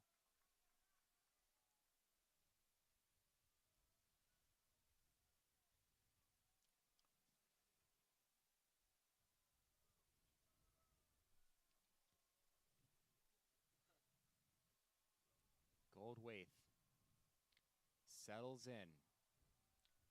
Abraham squares again. Ooh. Popped up, hits him, but foul. They're trying to argue an out because he was in fair territory. He was in foul territory. But he was in foul territory on the baseline, so it's just going to be a foul. They were trying to argue interference. Bit of a unique situation that you don't really see kind of ever, honestly, getting hit by your own batted ball in foul territory. Yeah, that's something you usually don't see that often. I don't think I've actually ever seen that in an MLB game before. But now with 2 strikes, presumably the bunt sign is off. Swinging away. 2-2. Green light presumably for Abraham. Right into the netting. A few people behind the plate. That was coming right back at us. That was coming right back at us. I would have probably had a broken window in front of me if this net didn't exist right here.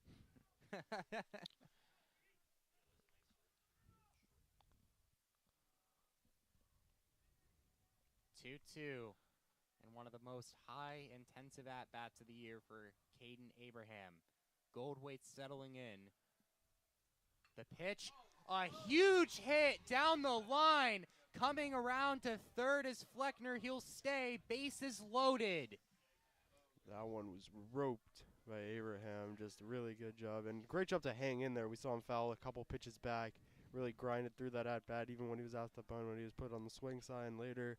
And there, just got on top of a pitch, wore the pitcher down, and was able to hit one. He's been clutch so far this season, and in this game, coming up big once again. Now, bases loaded. Looks like Wheaton's going to go corners in, middle back. They're going to play for the double play up the middle. Corners presumably will throw home on a hard hit ground ball. It's Fleischer, who not known for being an offensive presence, but he's been hot today. Fleischer has gotten some hits earlier, and he's 3 for 4 today. So he's already shown he can come up to the plate and have production. Like we said, the bottom of the order's been doing an incredible job today from McCulloch, Abraham, Fisher, Fleischer.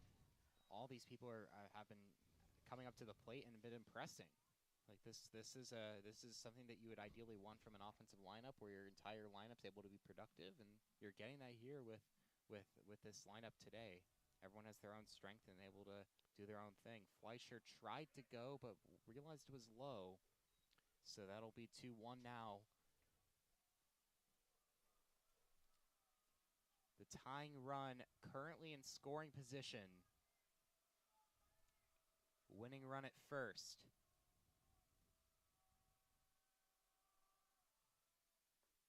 This crowd is loud. That'll be called a strike. 2-2.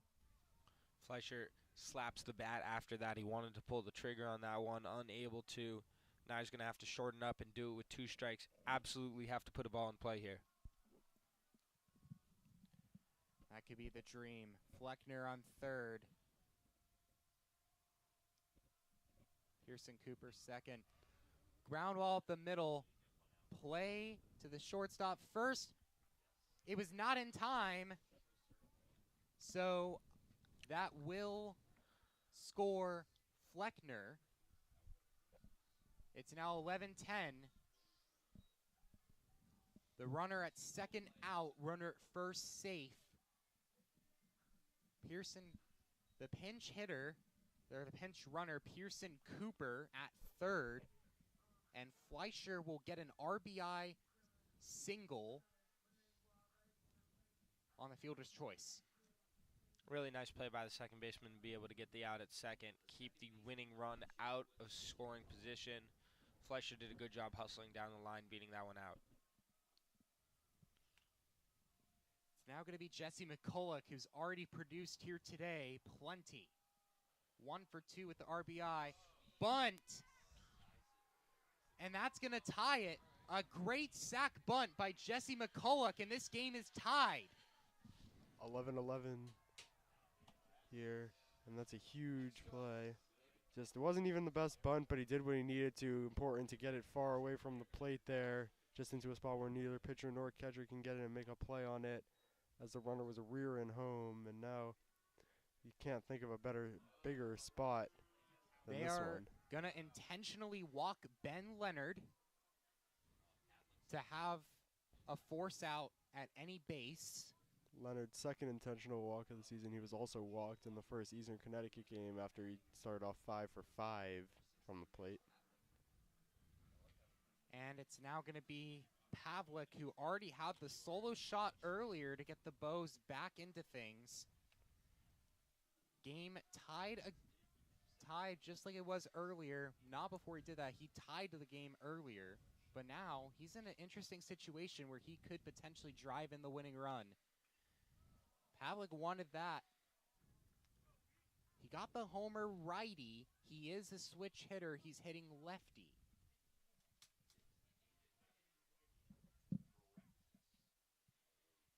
An exciting game here at Saul Gittleman. Tied up here. Bottom of the ninth, 2 outs. Max Pavlik looking to be the hero. The pitch. Driven foul onto the tennis courts. Pavlik looked like he saw that one pretty well, just wasn't able to get on top of it and drive it into fair play. Kind of popped it up off the end of the bat, but it seems like he got it timed up pretty well. We'll see if that changes the approach here. Exactly.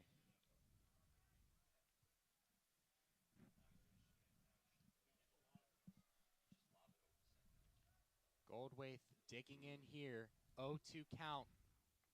Oh. Down the middle and goes down looking. We're going to extras, and we're getting free baseball here at Saul Gittleman. We'll be right back here with the top of the 10th momentarily.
free baseball here at Saul Gittleman Park, as Landon Mang will stay out to face James Kolpak, the DH. As we now get into extras here. No MLB rules. There isn't a runner in second. We're just playing more innings until there is a winner. So far, though, hasn't been a problem scoring runs in the last couple frames. 2.5 half innings have gone by all with runs scored. Offense is really fired up so far. Landon Mang drops a strike in low onto Kolpak, who is so far 1 for 4 with a walk and a struck out.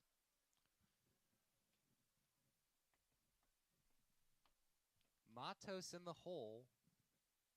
Matos on deck. Westerfield in the hole.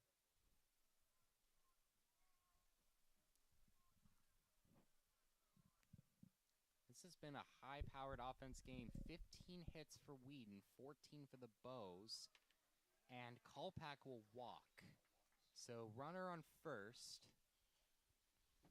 He isn't someone who can usually steal. He's one of the bigger hitters on Wheaton. It'll be interesting to see if they go to a pinch runner. They Looks are, like they are. yes. I was just going to mention that. They are probably going to go to a pinch runner, so they are going to take out Kolpak probably for the day, so he's done.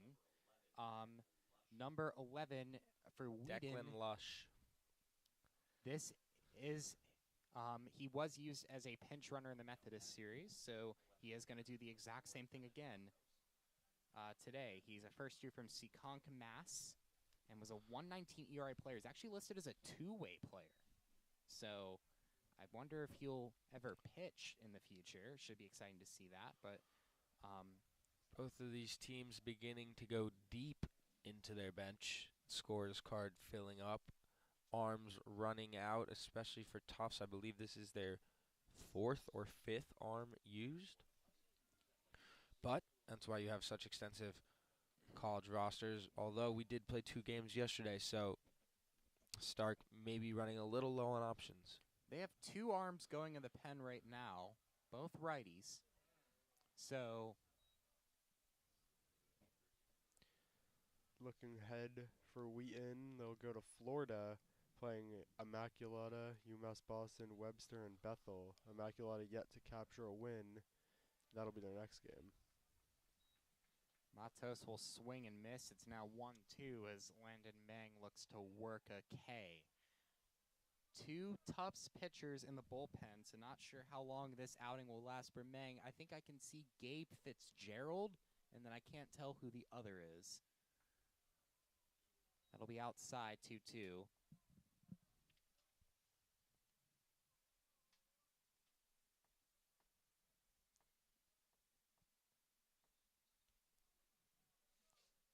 Gabe Fitzgerald, one of multiple. Hits him. Matos will take the free base.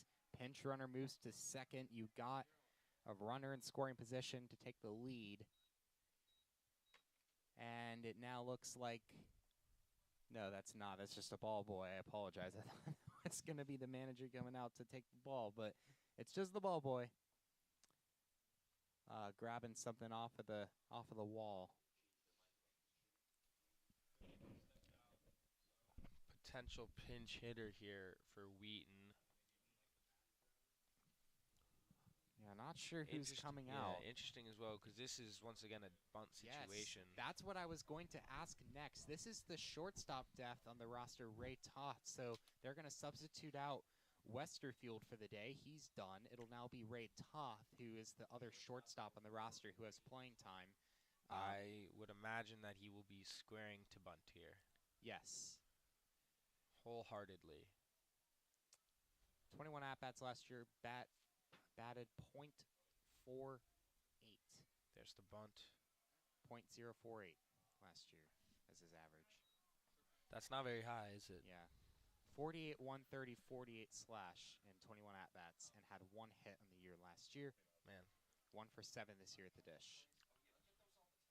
Showed bunt the first time, pulled back on the inside fastball. I'd imagine he'll show again. Gets the bunt down. Lays down a beautiful bunt.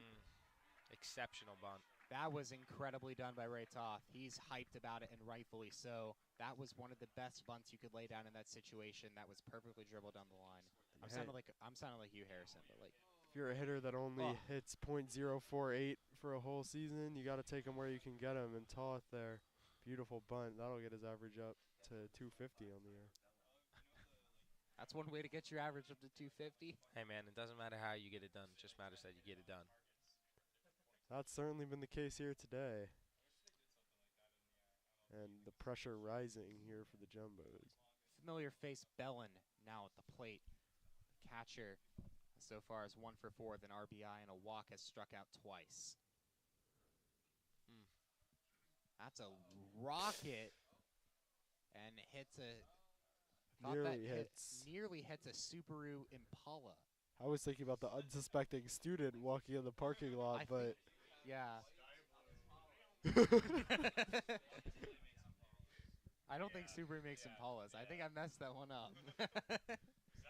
We never claimed to be automobile experts either. But. Yep. Cars are not my thing. I drive a 2019 Honda Civic, and you better like it.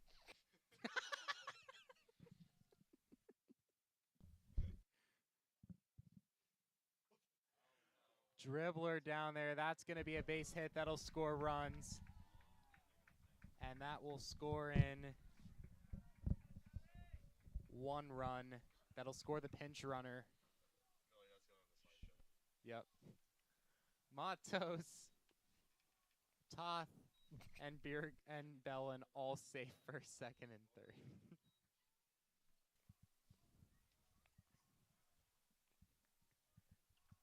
Wheaton's done a really nice job here in this half of the inning, taking what Mang is giving them. He's giving them the soft stuff, kind of just poking it all around the field. Still no outs. Kind of surprised we haven't seen a mound visit yet from either the pitching coach or Coach Stark. That was a nice pitch. Inside, got him to move out of the way, and still came down for a strike. Gets ahead 0-2 here. Really need a punch out here. With 2 arms in the pen as well, you're wondering what's going through Coach Stark's head. A little bit of a passed ball there.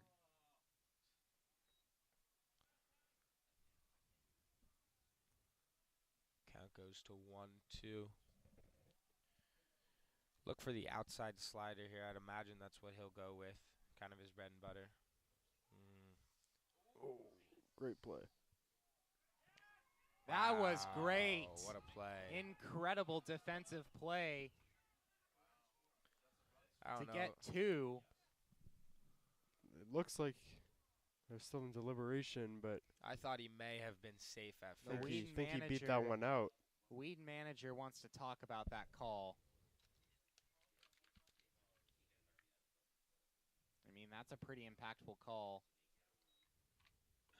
And he's just going to go back to the dugout unhappy. So that's going to be a double play. It looked it looked very close at first. They ruled out. Wheaton thinks it was safe. So they're just going to be unhappy about it. Still a runner at 3rd. Another run scores. It's now 13-11. 2 outs. Runner in scoring position on 3rd.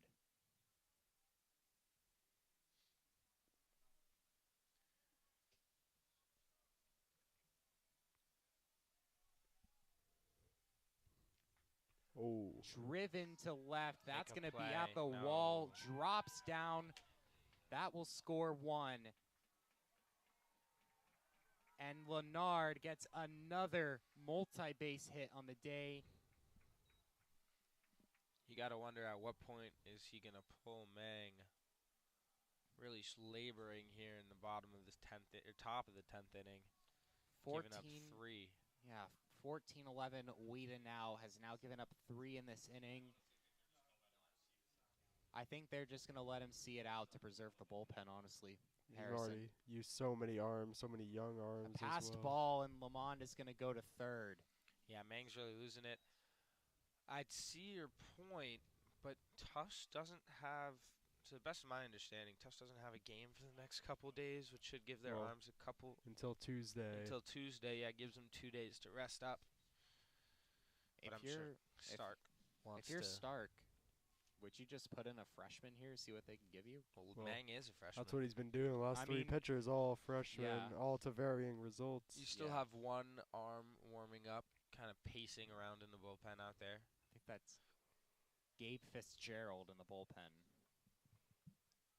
He is not a freshman, I believe. number 42. Sophomore, as I mentioned, or I started to mention earlier, one of multiple players on this team that also plays football, along with Henry Fleckner. Hits him, and that'll be another runner on base. Mang you saw him immediately look over at the dugout there, looking over maybe just for a little help. Just get me out of here, or Yeah, I'm at sorry. least. Man, a really tough spot for the freshman. Yeah. Runners at the corners. Just got to keep going to work. Nope. Here comes Stark for a presumed pitcher change. We'll step aside briefly when we get back. Continue the top of the 10th inning here.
Welcome back, everyone, to Saul Gittleman Field, as we are now in the top of the 10th in extras after Wheaton put up 3 runs to take a 14-11 lead.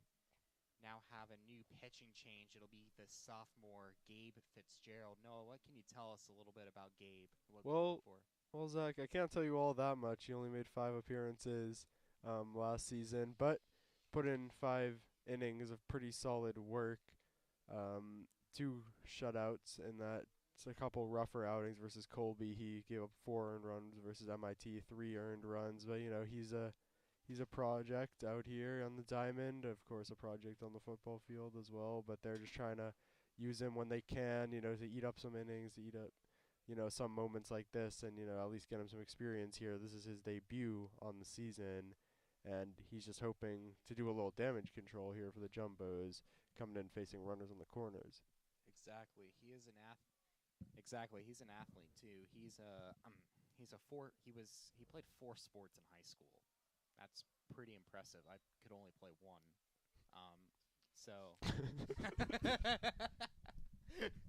But yes, he's an athlete just like everyone else in this team. And it should be interesting to see what it does here. That's going to be foul. I don't know why Cooper Smith went for that, but will be 0-2 count now.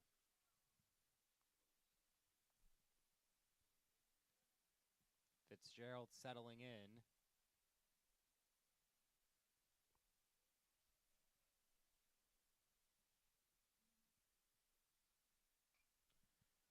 High fly down the left field side. Going forward is Leonard, and he's able to make the catch on the run in foul territory, ending things off for the Bows. After Wheaton puts up 3, Tufts needs to put up 4. We'll be right back here on JumboCast.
right, everyone, welcome back to Saul Gittleman as we get started with the bottom of the 10th.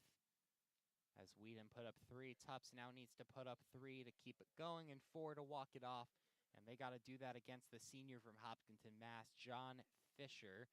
Last year made 8 appearances and 7 starts. Had a 5.02 ERA and 26 strikeouts and 14 walks. But he had an 0-5 record, was more of an innings eater last year. But seems to have been moved into the bullpen for 2025, where he's now coming out. He's able to make those long inning relief appearances. He did that during the Methodist series, where he recorded a 2-hit appearance with no earned runs and 62 pitches, so he's able to go long. They probably want to keep him out here just for the entirety of extras, honestly. Just let him kind of close it out a little bit. If he gives up some runs, it's fine. They just want to get out of here, just like everyone else. And that's going to be James Henshin dropping one in to start things off. So already a good sign here for the freshman.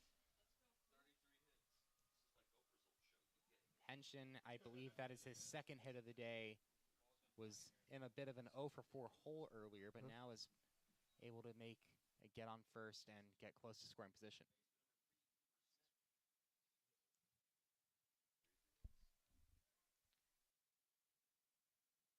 Fisher, the lefty, sends one into Smith. Fouls it off to the right side, 0-1. Now, if you're Tufts, you're just trying to score runs. Trying to keep this going for as long as you can. Trying to get some energy, too. You saw Henshin after that base hit signal to the bench, try to rile him up even more than usual. Yeah, I mean, it's so cold and windy that you're just probably feeling baked after this. Like, you just want to go home and sleep in your dorm room bed. And that's what I want to do, too. Yet another arm warming in the Wheaton bullpen as this game continues to go on and the temperatures continue to drop. Feels like temperatures still hovering around 28 degrees. Definitely getting colder out here as the sun continues to set. And our crowd certainly looking restless for these youth fans that came out today. It's been a long one. That'll be the first strikeout for Fisher of the day as Cooper Smith goes down swinging. It'll be Henry Fleckner now trying to drive in a run.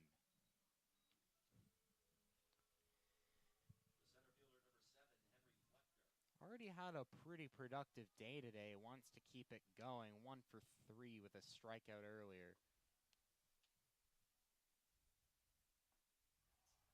Wanted all of that, but missed. So that'll be 0-1. So far, pretty strong. Sent down Smith on 3 pitches.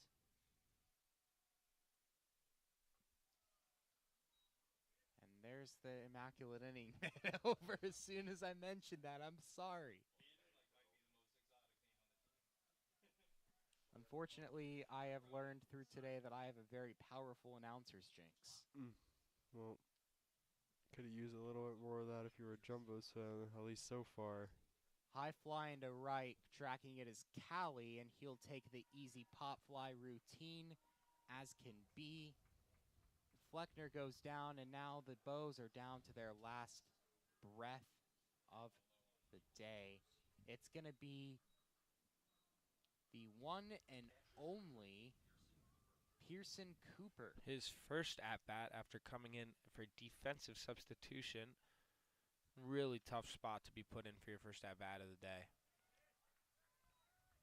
And he already is down 0-1 in the count after taking a fastball low.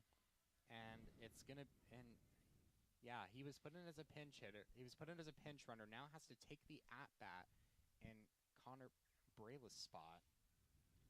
This is his first at-bat of the season as well. Just hit .077 on his career.